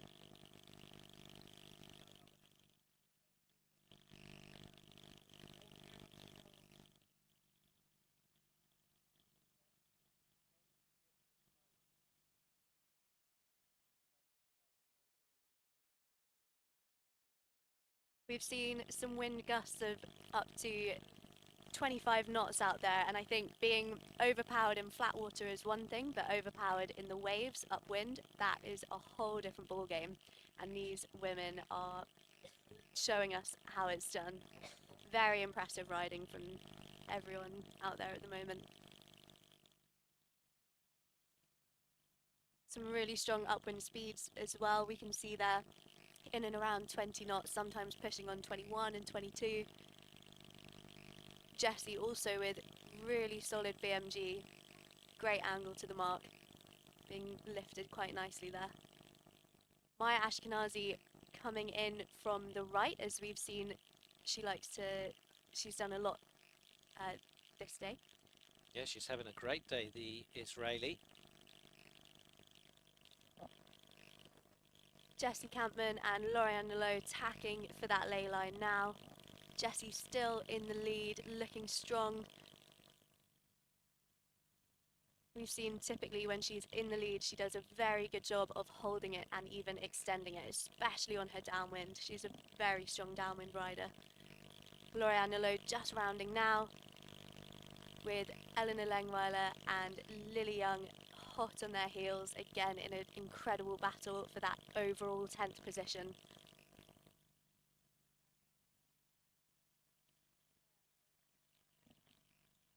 Wan Si and Lisa Caval also just behind as the rest of the pack starts to chase.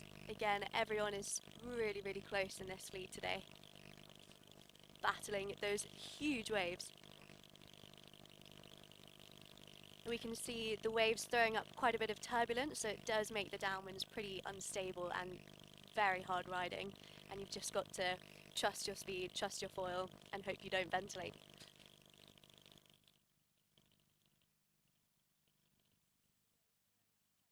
Big lead here from Jessie Campman. Lauriane Nalot only just jibing there to follow her.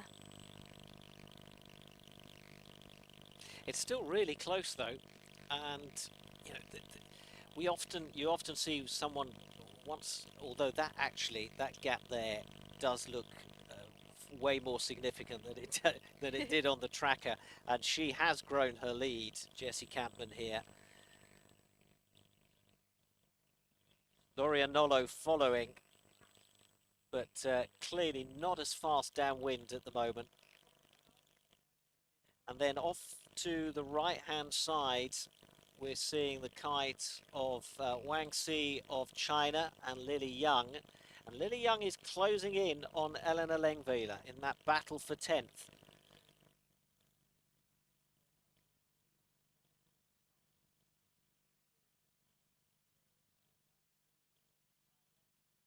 Lauriane Nalot just going for that jibe now as Jessie rounds the mark onto the final reach. So the Dutch rider heads for home and will register yet another win in this competition.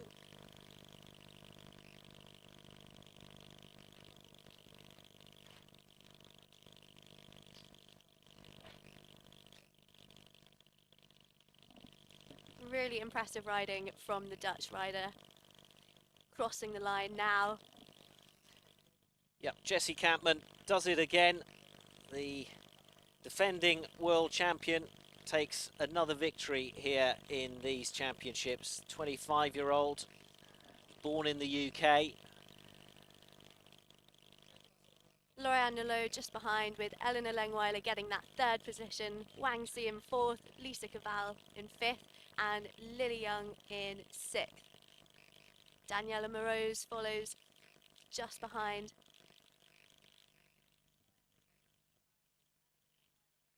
A bit of separation between that front pack and the rest of the fleet there.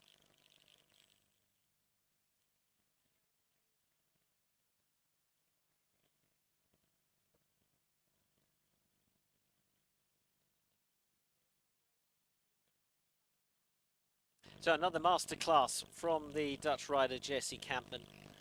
Lauriane Nalot holding on to her tails and taking that 2nd place. We'll see how they stand in the middle of the fleet, around the 10th place, but I think Eleanor Lengveiler and Lily Young will have maintained their 10th and 11th spot as things stand, with one more women's race to go.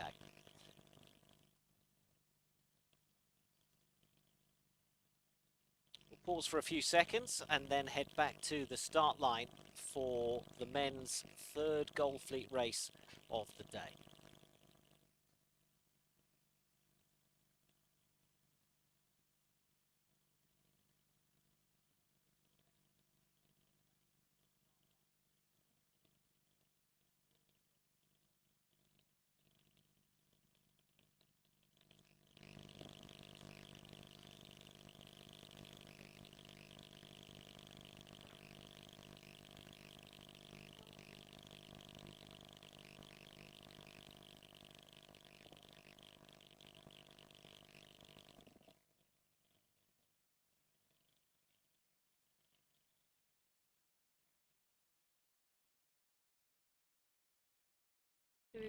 We've got the men's Gold Fleet just in pre-start now. I think there'll be some good decisions to make here.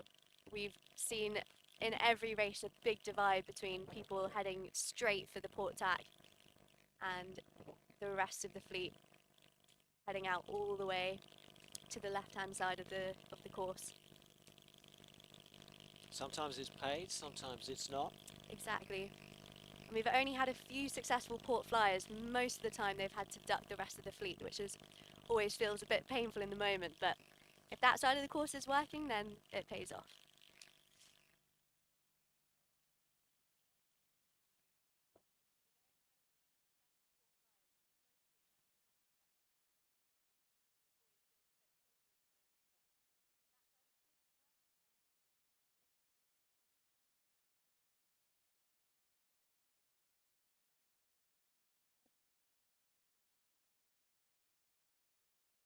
So results from the Golf Fleet Race 6, just to confirm those. Max Mader, if you were with us, won that in dominant fashion.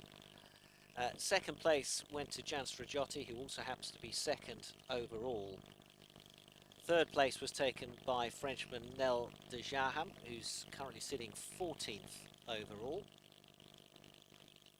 And the battle for sort of 9th, 10th, 11th in order to make it into the medal series. Sam Dickinson of Great Britain sits 9th quite comfortably. Equal on points actually. There are 3 riders: Yannis Maus of Germany, Sam Dickinson of Great Britain, and Lucas Fonseca of Brazil, who currently sit 8th, 9th, 10th, all equal on points. So we'll keep an eye on them, and also on Martin Dolenc, who sits 11th. But right now, let's focus in on this pre-start.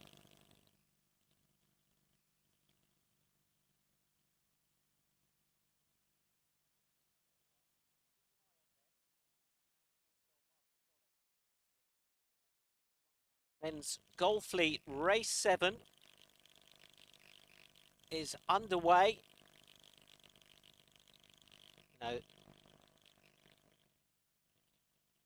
So we have Tony Bodasek and Maximilian Mader lining up at the top of your screen there, going for the boat end, and we have Yannis Maus and Cuban from China at the bottom, going for the pin end and absolutely firing off that pin end now.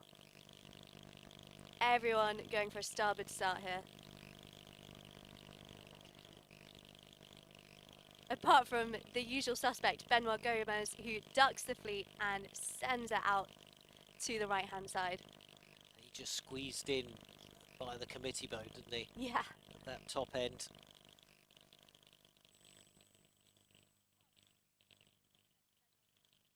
Yannis Maus looking really strong in the lead there out on port. We'll see if he can maintain that lead. He's got nice clean air, with the rest of the fleet putting a lot of pressure on the German rider.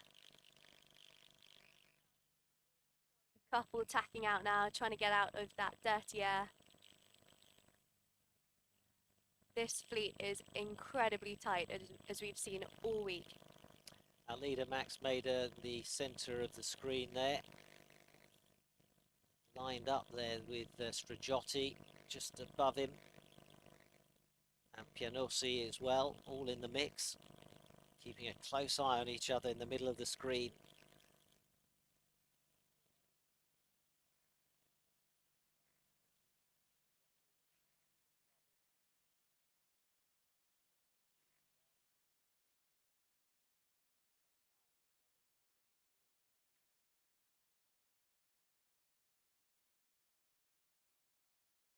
Benoit Gomez looking strong out to the right.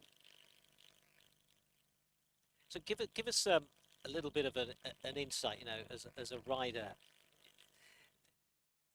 Kind of, do you break up? You've got 4 legs and a reach to the finish. Do you break that up into a strategy tactic for each leg, or do you just take the race as it comes?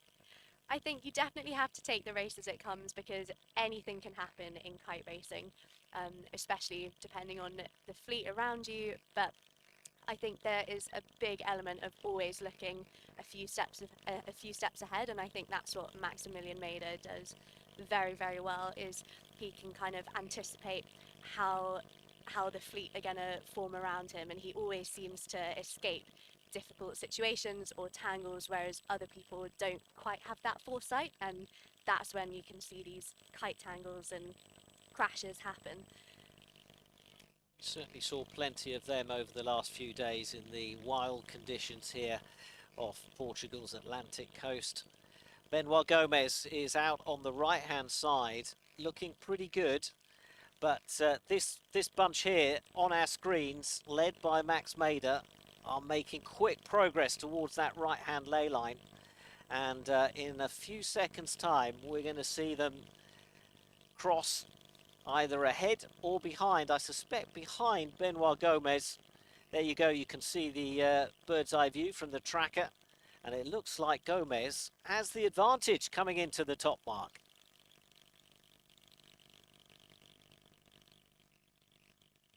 very busy top mark there.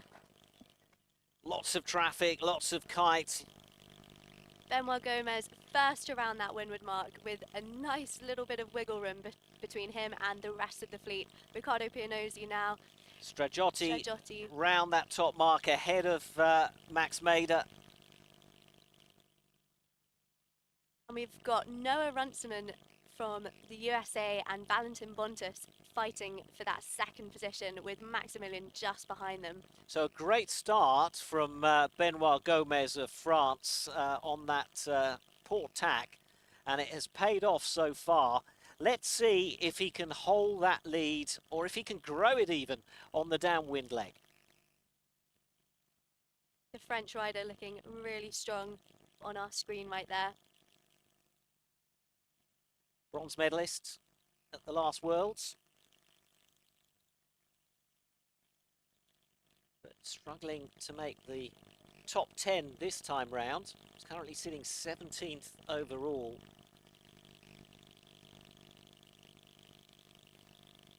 He had a torrid time on the first and second day when the weather was really wild. Covered his form though, and here he is, leading race 7 of Goldfleet. Great battle just behind him between Jan Stragiotti, Maximilian Mader and Valentin Bontus. All very close there. Max has made some really good gains on this downwind. Riding fast. Just getting into that second place at the moment.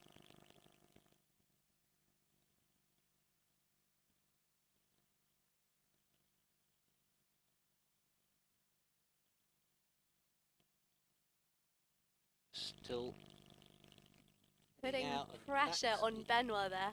So Benoit is riding a little bit higher with some good pace, but Maximilian has some good depth there, both going for the jibe. Yep, so Benoit Gomez gets round that mark on the inside. He had the better line, but that, I mean, Mader has made up so much distance on the leader on that downwind mark. The Singaporean so fast. Maximilian Mader always takes extra care with his lurid roundings, and I notice he makes a lot of gains there with the rest of the riders, and you can see that little second of taking the time to get a bit of height out the rounding, and that distance between them has just extended there.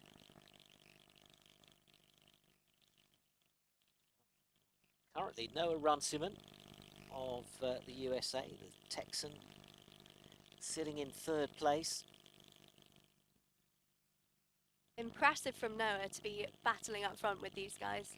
It's definitely one of his stronger races this week. Noah sitting 18th overall. Again, Benoit Gomez and Maximilian Mader are heading right out to port there. Oh, tacking onto port now.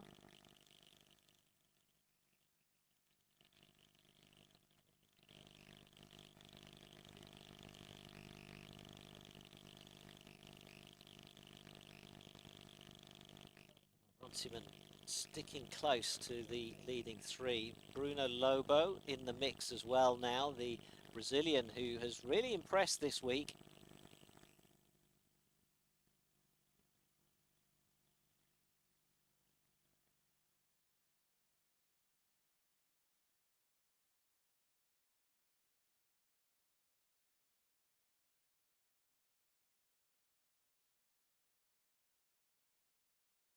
Yanis Mouse, who tacked earlier, is coming into the ley line on the other side of the course, and it's going to be interesting how this cross works. Yeah. Very soon coming in from the right of screen, we're going to see the Yanis Mouse. We've got Bruno Lobo just behind him, also on starboard. Runciman goes below them.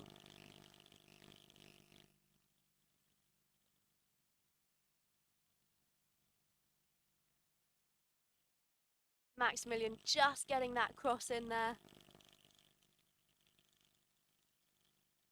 Benoit Gomez forced to tack below them, making that ley line interesting for the French rider. Maximilian tacks above. It's going to be great when we get back to those live pictures to see the exact distance between these guys. There's obviously a certain latency in this in the tracker. At the moment, it looks like Maida is going to reach the top mark first. We're looking for his yellow bib on this camera from the top mark, and there it is. It is Max Maida out in front after 3 legs. And the Brazilian, Lobo, is also there. He's going to round in 3rd. Benoit Gomez then in 2nd place. So Max Maida takes the lead on leg 3 and is now heading towards that bottom mark and then the short reach to the finish. So Maida again out in front, ahead of Gomez, ahead of Lobo, and Noah Runciman now in 4th.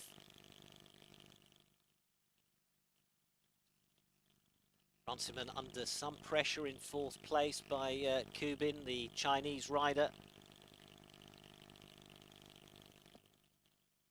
Maximilian not in the clear yet. He's got Benoit Gomez right behind him, matching him move for move.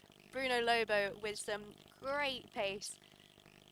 Now, we've seen Max really fast. I mean, Gomez was out in front. Max caught him on the previous downwind. So I would expect to see him pull away in the second half of this final leg.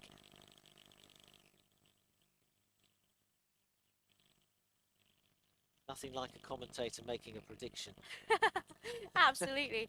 I couldn't bet on this one because I know Bruno Lobo just behind him is one of the fastest riders we have out there. He is used to big swell out in his Brazilian training ground. Yeah, he's come off the water pretty much every day saying he's absolutely loved it. Exhausted, absolutely spent, but he's really enjoyed it. Now, what did I say about Maida getting ahead? This angle, it looks like Benoit has it.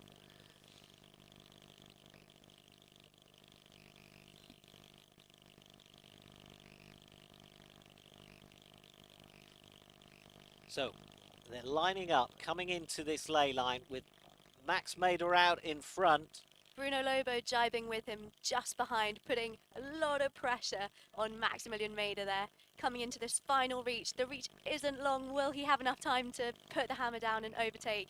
I don't think it is. It's going to be Max Maida who takes victory once again in this 7th race for Goldfleet. But look how close it is for 2nd and 3rd. Yannis Maus just sending it on that reach. The German has come from nowhere. Yannis Maus is going for 2nd ahead of Benoit Gomez of France. Bruno Lobo from Brazil. And Bruno Lobo of Brazil. So it's Lobo, I think, may have got 2nd. And 3rd will have gone to Yannis Maus of Germany. So it's Maida, Lobo, Maus, Gomez in 4th, and Noah Runciman in the end taking 5th. A great battle between him and Huang Qibin of China, who got 6th. Valentin Bontus in 7th. Obviously, these results waiting confirmation, but that's how it looks. So another victory for Max Maida. A great 2nd place for the Brazilian Bruno Lobo, who started this race in 5th overall, just behind Valentin Bontus. I don't think that position will change.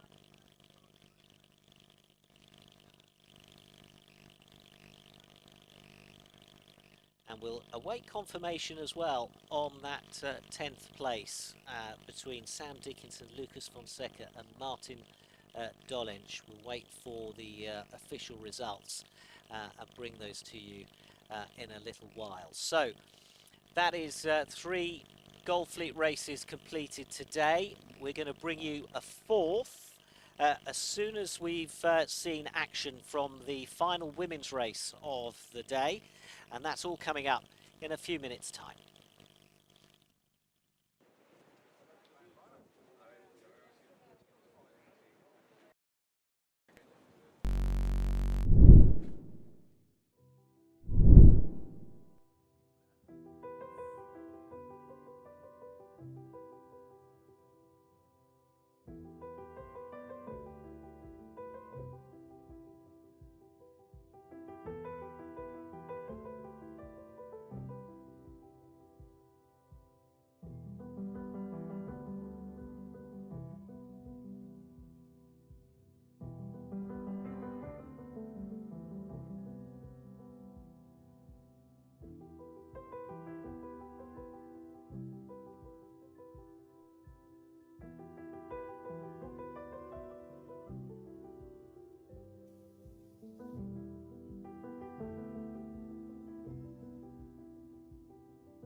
I was waiting in the undertow. I was waiting in the undertow.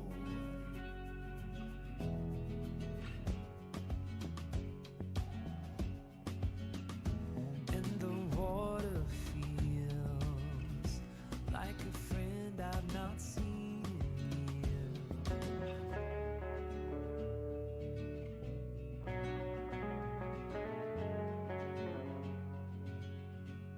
And I was waiting in the undertow, while I was waiting in the undertow.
I was waiting in the undertow.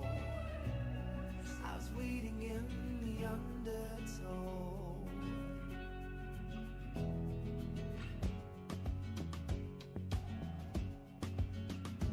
And the water feels like a friend I've not seen in years.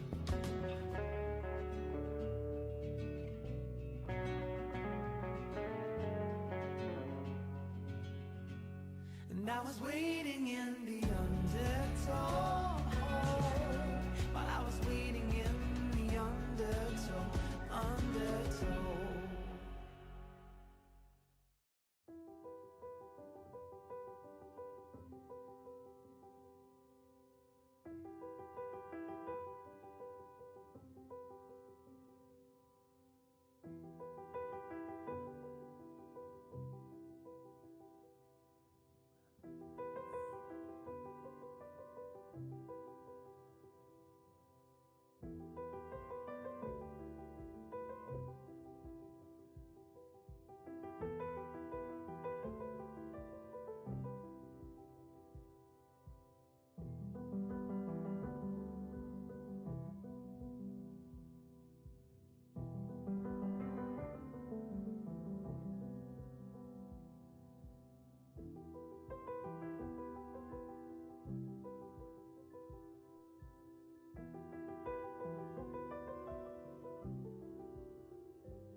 I was waiting in the undertow. I was waiting in the undertow.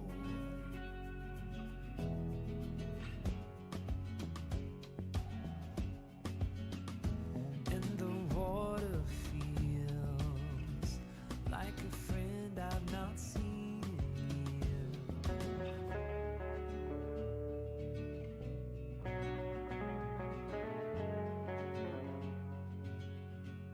And I was waiting in the undertow, while I was waiting in the undertow.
Welcome back to our live coverage of the 2026 Formula Kite World Championships from Viana do Castelo in Portugal.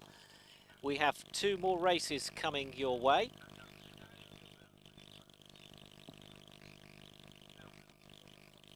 Two more races coming your way on this live coverage. It is race number 16 in the women's, and then we'll have the final Gold Fleet race of the day in the men's.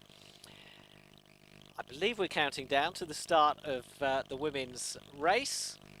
Our overall leader, Jessie Campman, battling it out most of the day with Lauriane Nolo of France, who sits second overall. And they are our finalists. That's already decided. They can't be caught in this final race.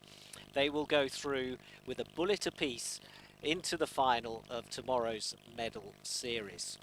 So what's going on behind them? Well, that's interesting, because Daniela Moroz of the USA currently sits in 3rd place, but also has a good lead on the 4th placed rider, Wang Xi of China, and Liu Zhenshui, her teammate, who is sitting in 5th. But remember, the all-important position is 10th, because that is the cut for making the medal series.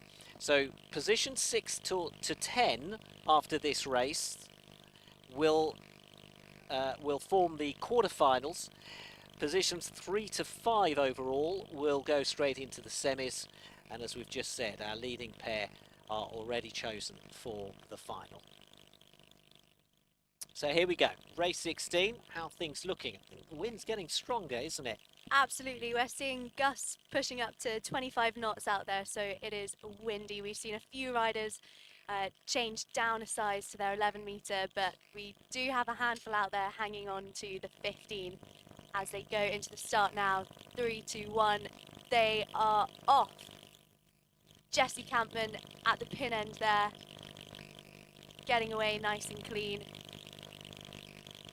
Satrian just on to her right, Giorgia Speciale of Italy, Daniela Moroz, all choosing that pin end start. Catalina Turrienzo of Argentina also in there, but some way behind. Not the best start from the young youth world champion.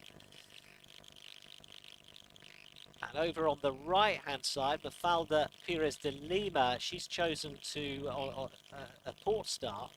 Ashkenazi of Israel, Lucy Bilger as well, all over on that right hand side.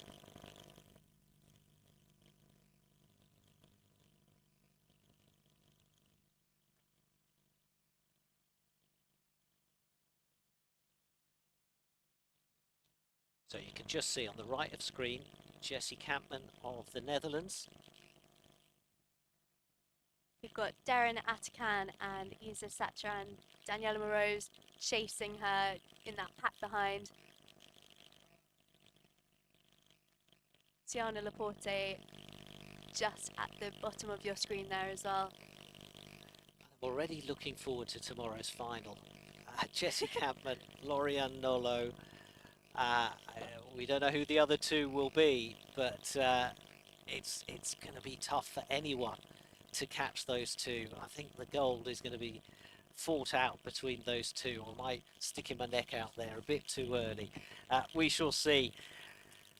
Race 16 at the moment. Perez de Lima and Ashkenazi of Israel and Jessie Campman in third. Those are the positions right now, but at completely different sides of the course, with Campman out on the left and Perez de Lima heading out towards that right leg line.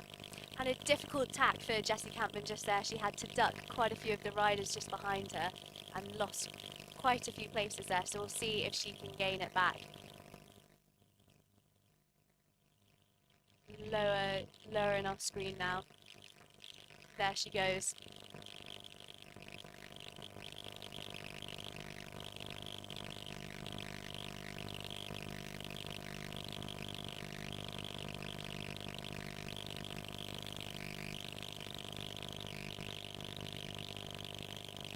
So Jessie Campman of the Netherlands out in front. I say of the Netherlands, she's got 4 nationalities, hasn't she?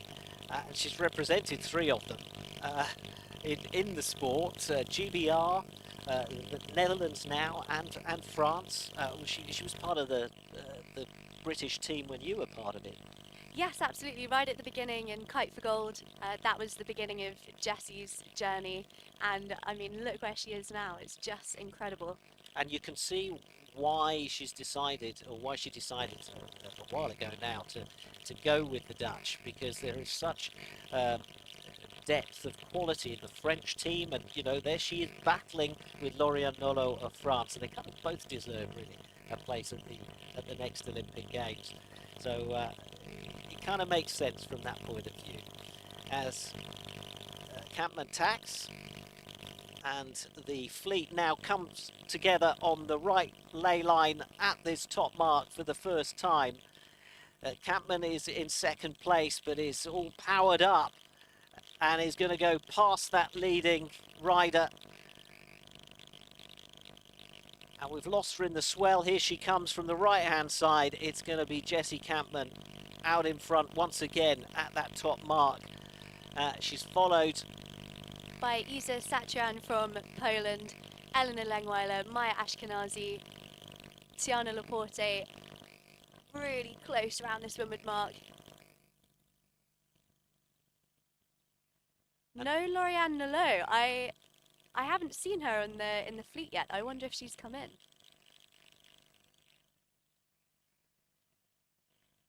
Well, it's a shame not to see her out there, but her result in the great scheme of things doesn't matter. Maybe she has decided with the wind getting up, it's time to come in. But I'm just looking out across the bay to see if we can see her kite. But there's no sign of her right now. Should mention battle for 10th, by the way. So Elena Lengweiler, who got third in the last race, in race 15 of the women's, is sitting 9th and is equal on points with 10th placed Li Wan of China. 3 Chinese riders in the top 10 right now.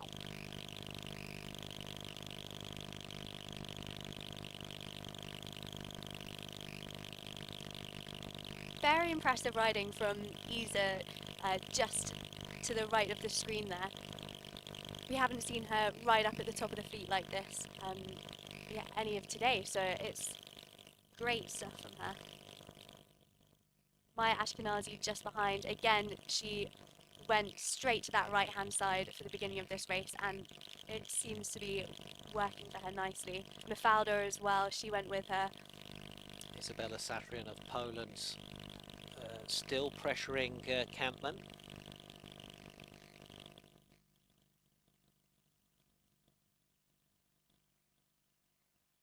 Incredible to see a new leader, a new face at the front. It's a nominal lead, and we'll see if it is still a lead at this bottom mark. Very soon we're going to see that turning mark.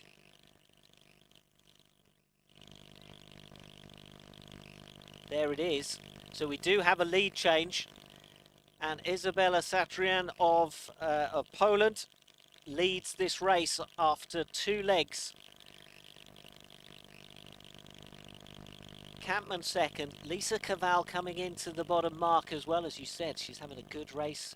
Lily Young of Great Britain and Zhao Meijing of China also trying to hunt down the leading 3.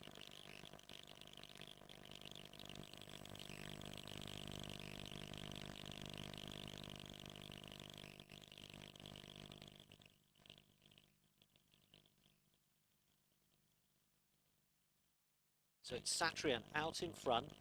Just to her right is Jessie Campman. We've got Lisa Cavall in 3rd right now.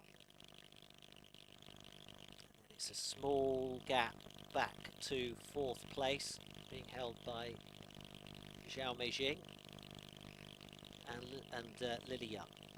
And it's hard to tell on the screen there, but I do wonder if Isa's gains are from a tactical kite change. It looks almost as if she's on an 11 metre and Jessie's on a 15. I could be wrong, but that would explain her upwind speed and maybe a little more of a struggle on the downwind. It's all about balancing power, isn't it? Exactly. Power and speed.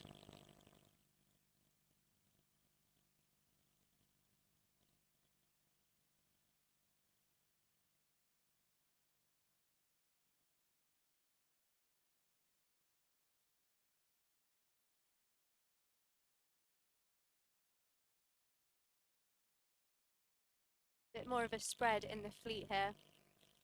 Jessie Campman tacking at the top of our screen. So the clouds are also beginning to come in. Seeing a different sort of swell. Weather definitely changing this afternoon. We're expecting a much stronger winds. We'll be done and dusted by then, hopefully. But over on the right-hand side, Maya Ashkenazi is just reaching the ley line. Some distance still to go for this pack that we're flying with right now.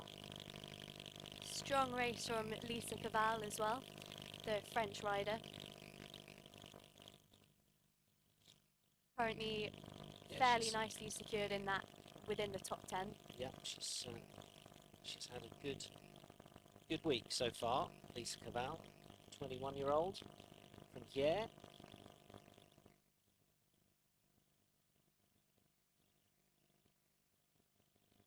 See the stormy clouds over the port, Viana do Castelo. It's a cute little town, lots of lovely old buildings and churches to visit. But I tell you what, these two are really fighting all the way, aren't they? There's nothing in it. So that's Lisa Cavall and Isa Satrian really battling close there. Lisa just overtaking her. Jessie Campman just ahead of them and out of sight heading into that windward mark. So another lead change on this upwind mark.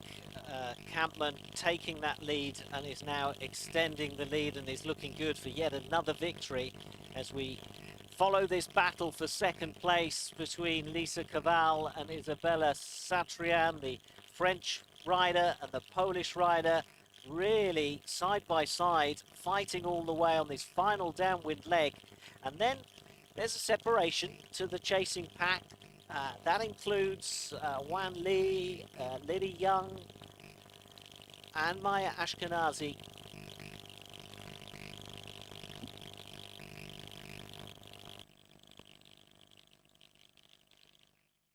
Jessie Campman just jibing there, who's just jibed. This is an important result for Wan Li, who sits 10th, just above the cut. So a fourth or top 5 finish will do her a lot of good in the overall standings.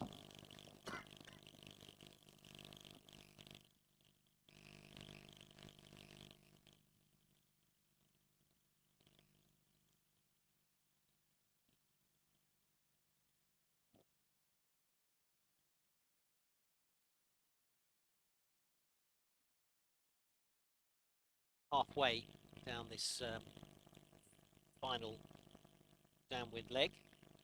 Jessie Campman with a nice lead there, and a noticeable lack of presence of Lauriane Nolot, who are used to being right joined by the hip in all of the racing we've seen today.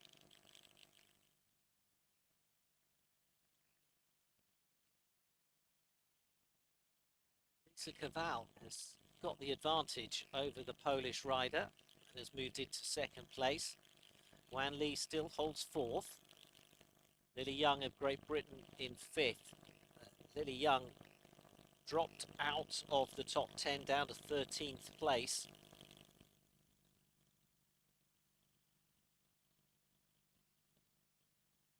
Really close between the Briton and Catalina Torriento of Argentina, and indeed Meijing Zhao of China. Jessie Campman on the final reach there, just heading in to take the win of the final race of the women today. Race 16 on this final day of qualifying, the penultimate day of these World Championships, belongs to Jessie Campman, who is high and dry and through to the medal series final alongside Lauriane Nolot of France. In 2nd place, a great result, her best of the week, Lisa Cavall of France, just ahead of Wan Li of China. And in the end, Isabella Satrian of Poland battling for 5th with Lily Young of Great Britain. I think Satrian just getting 4th then. Wang Xi in 6th. Zhao Meijin in 7th. Going to be interesting to see who has made the top 10 cut. One thing is for sure, our finalists tomorrow, with a bullet each to their names, Jessie Campman and Lauriane Nolot.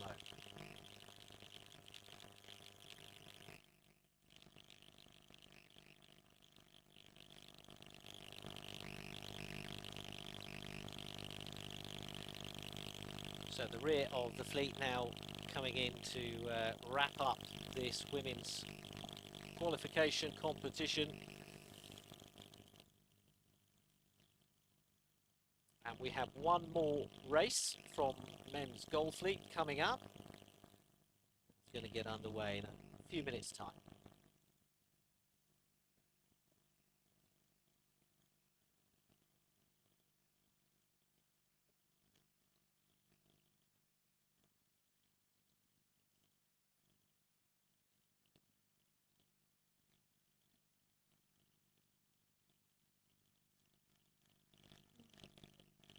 Really close.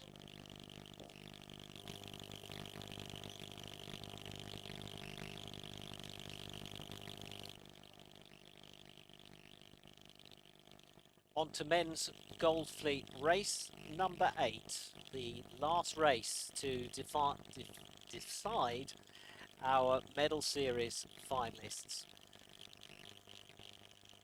Max Mader will definitely be through to the final.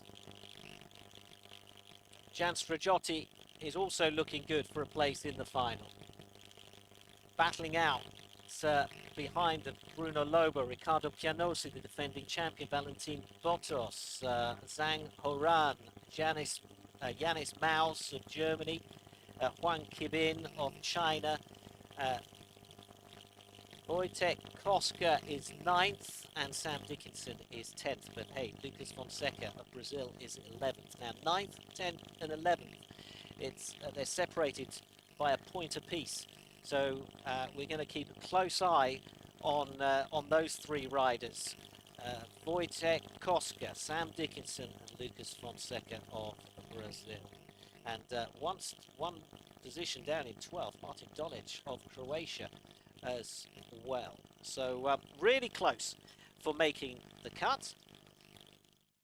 And we're 40 seconds from the start of Goldfleet race number 8, our final live race of the day. Hope you're enjoying it.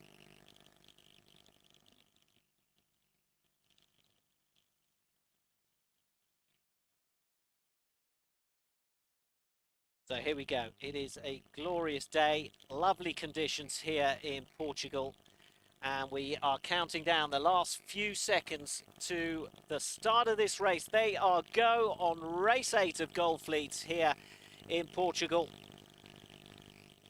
And once again, a split in opinion within the fleet, some going left and some going right. Maximilian Mader, who won the boat end there, and he tacked out pretty soon after to join the pack heading out on port.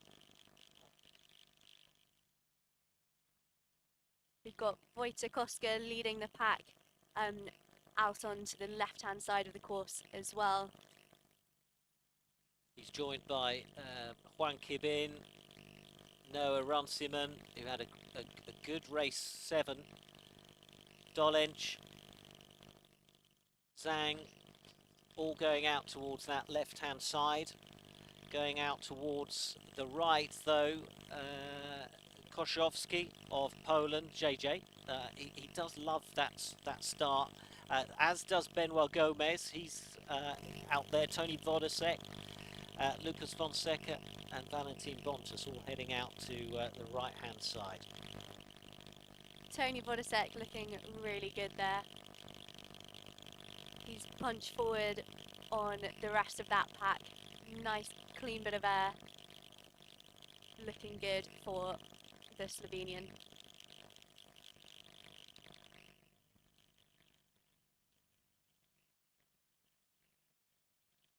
Just below him we've got Bruno Lobo, Cameron Marimonides and Maximilian Mader in a tight pack there.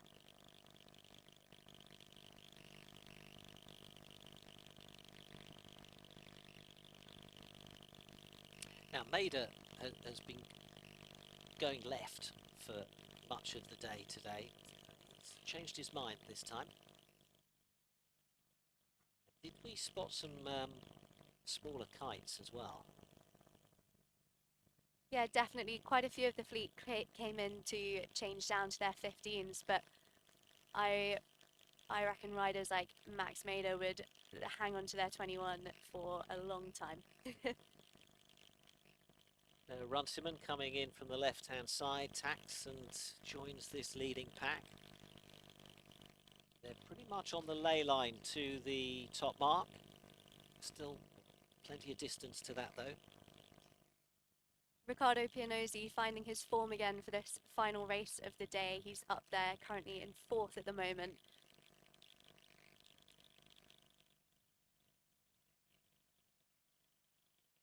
But it's Maximilian Mader who is leading the pack there still. So getting 12th in race 7, that saw him drop down to 4th, and Bruno Lobo moved up to 3rd overall, thanks to a 2nd place finish.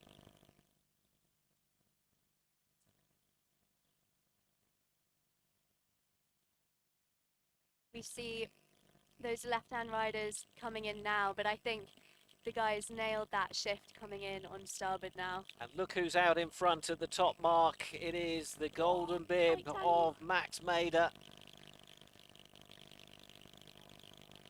Max Mader getting away clean. We saw a bit of messiness in with some of the riders coming into the mark there. We've got Noah Runciman again having a great race, fighting for 2nd with Tony Vodosek and Jan Stragiotti. Nice to see him back at the front of the fleet again. So man who's second overall, Jan Stragiotti of Switzerland, still in the hunt here. He's been so consistent throughout the week.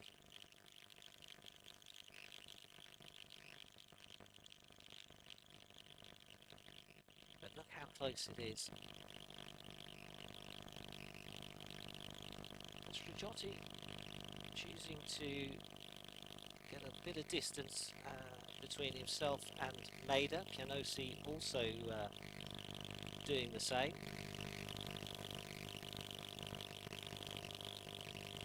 Lucas Fonseca there in the mix. He's one of those fighting for the cut.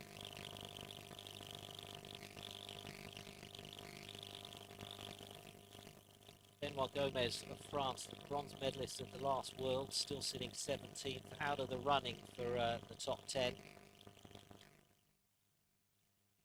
We can see Martin Dolenz also fighting for that 10th position, pushing hard on this downwind, not too far behind Lucas Fonseca. Both of these guys need a really good race for this final race of the day. Just 2 points separating Bruno Lobo and Riccardo Pianosi in third and fourth overall.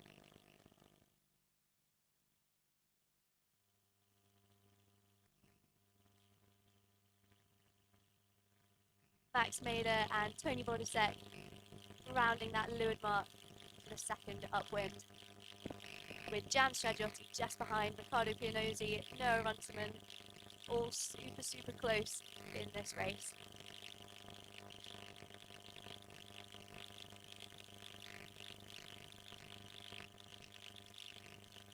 So we're at the halfway stage of race 8, the final race, qualification race for Gold Fleet, with Max Maida out in front where he's used to being. Tony Bodisek in second, Riccardo Pianosi battling with Jan Stragiotti for third.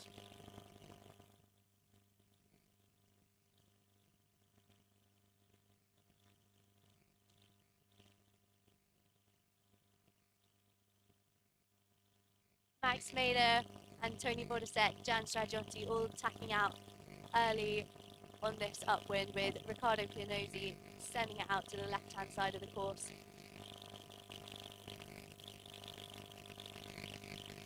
And this is a fascinating battle now, isn't it, between the Swiss and the Singaporean. And you can't write off the Slovenian Bodisek either. It is so close.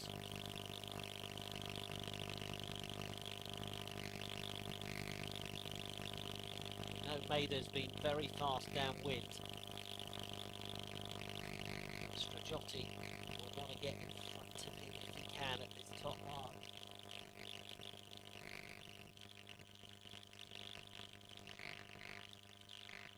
Maida in the middle of those three. Saw that fourth place rider go in, but he recovered it off the foil, got himself back up.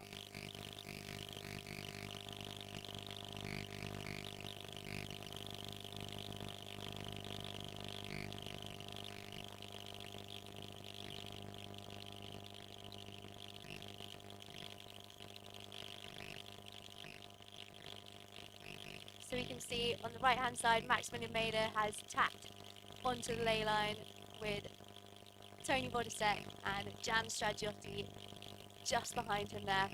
So here they come. Heading towards the top mark with Maida just out in front, ahead of Bodisek and then Stragiotti.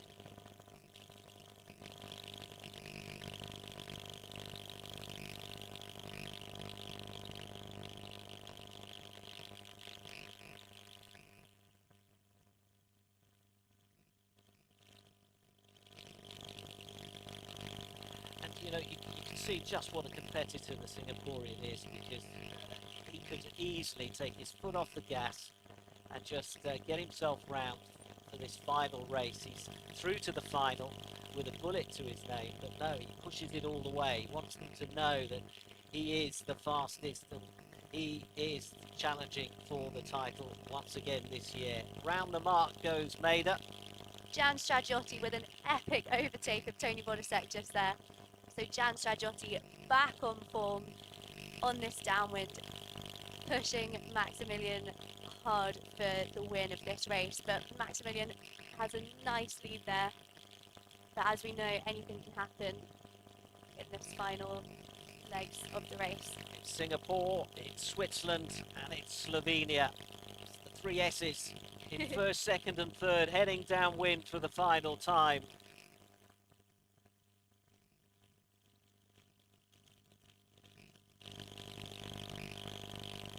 Matching each other's every move, all riders jiving for that final downwind leg. Riccardo Pianozzi in fourth, just behind these front three.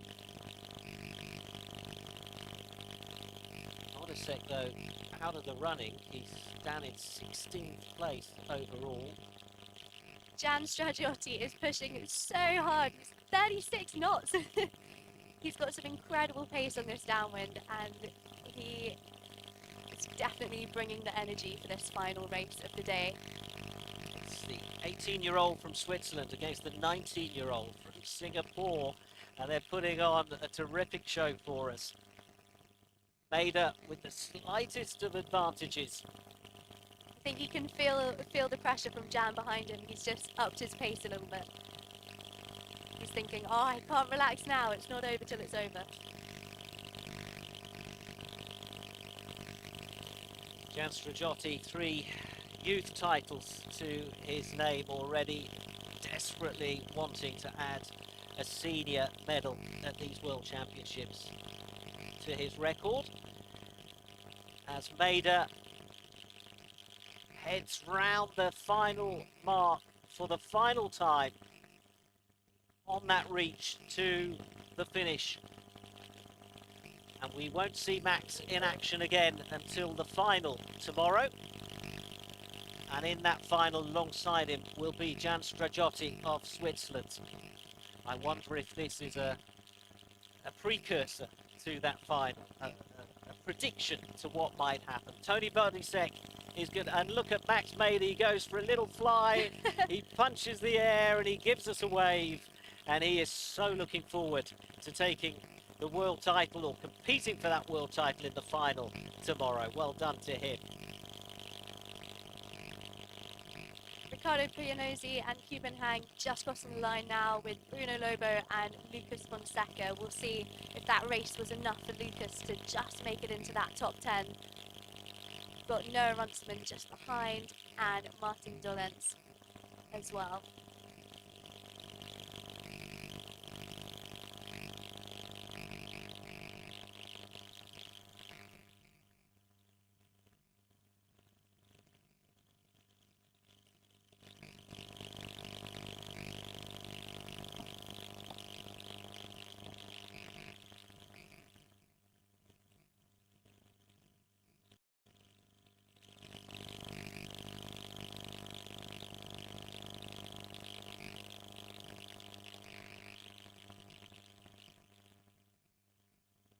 We're trying to do the maths to work out who made it into the top 10.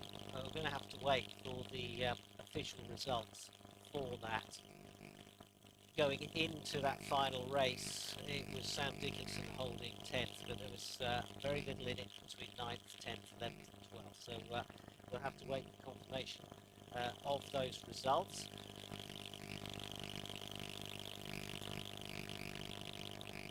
Meanwhile, we've sent Jemima off to the beach because we want to hear from the riders if we possibly can before we go off air. So give Jemima time to head off, and for the riders to get back onto the shore. Women already here because they finished their racing for the day. The only ones left out on the water now are Silver Fleet. But as far as the men are concerned, it's Max Maida, Jan Stragiotti, Singaporean and the Swiss, who will go straight through to the final in tomorrow's medal series. And in the women, it's Jessie Camden and Lorian Nolo who go through. And remember, those automatic qualifiers to the final will start that race with a bullet each. And First 2 wins that gets the victory. Glorious sight from our drone looking down on the beach here in Viana de Castelo in Portugal, where the sun has finally come out and the wind, as always here, is blowing. The white Próximo countdown.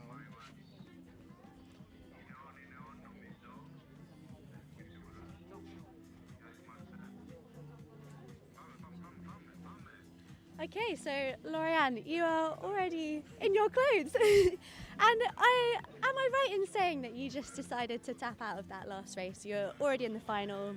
You knew that you didn't need to do any more today. Yeah, actually, I started to ask myself the question after the second one. I was like, if I'm racing for 2 races, it's quite good. And then we're like, no, I'm gonna do like 1 more. And then the wind picked up and everything, and I was like, okay, I'm just gonna go back to the beach and rest for that last race, because now it's game on for tomorrow. Absolutely, and you're racing beautifully up there. I feel like it was such a precursor to tomorrow with you and Jessie just battling it out with pretty strong leads at the front. Yeah, we have a super nice fight with Jessie. I have the feeling we're like really together in front.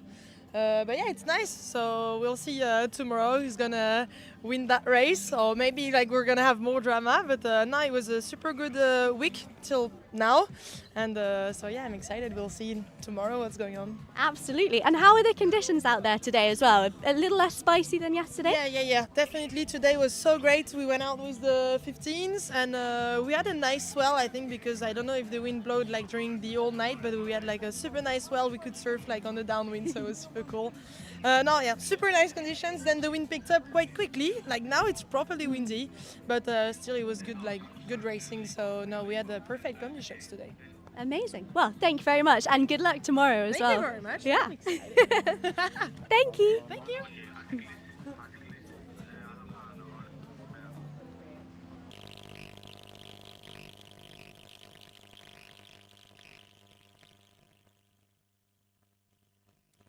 Yeah, it's a great facility here in Viana. Attached to it, an eco hotel just out of the shots. It's on the other side of the pine forest. It's a terrific venue, and it has served us well over the last 5 days. But the climax is yet to come, and it is set up nicely here for the medal series, which will get underway tomorrow. We await the climax to these 2026 World Championships here in Portugal. Join us for our live coverage tomorrow of the men's and women's medal series, when we will crown the 2026 Formula Kite World Championships. But for now, from me, Alec Wilkinson, and from Jemima Craythorne, it's goodbye.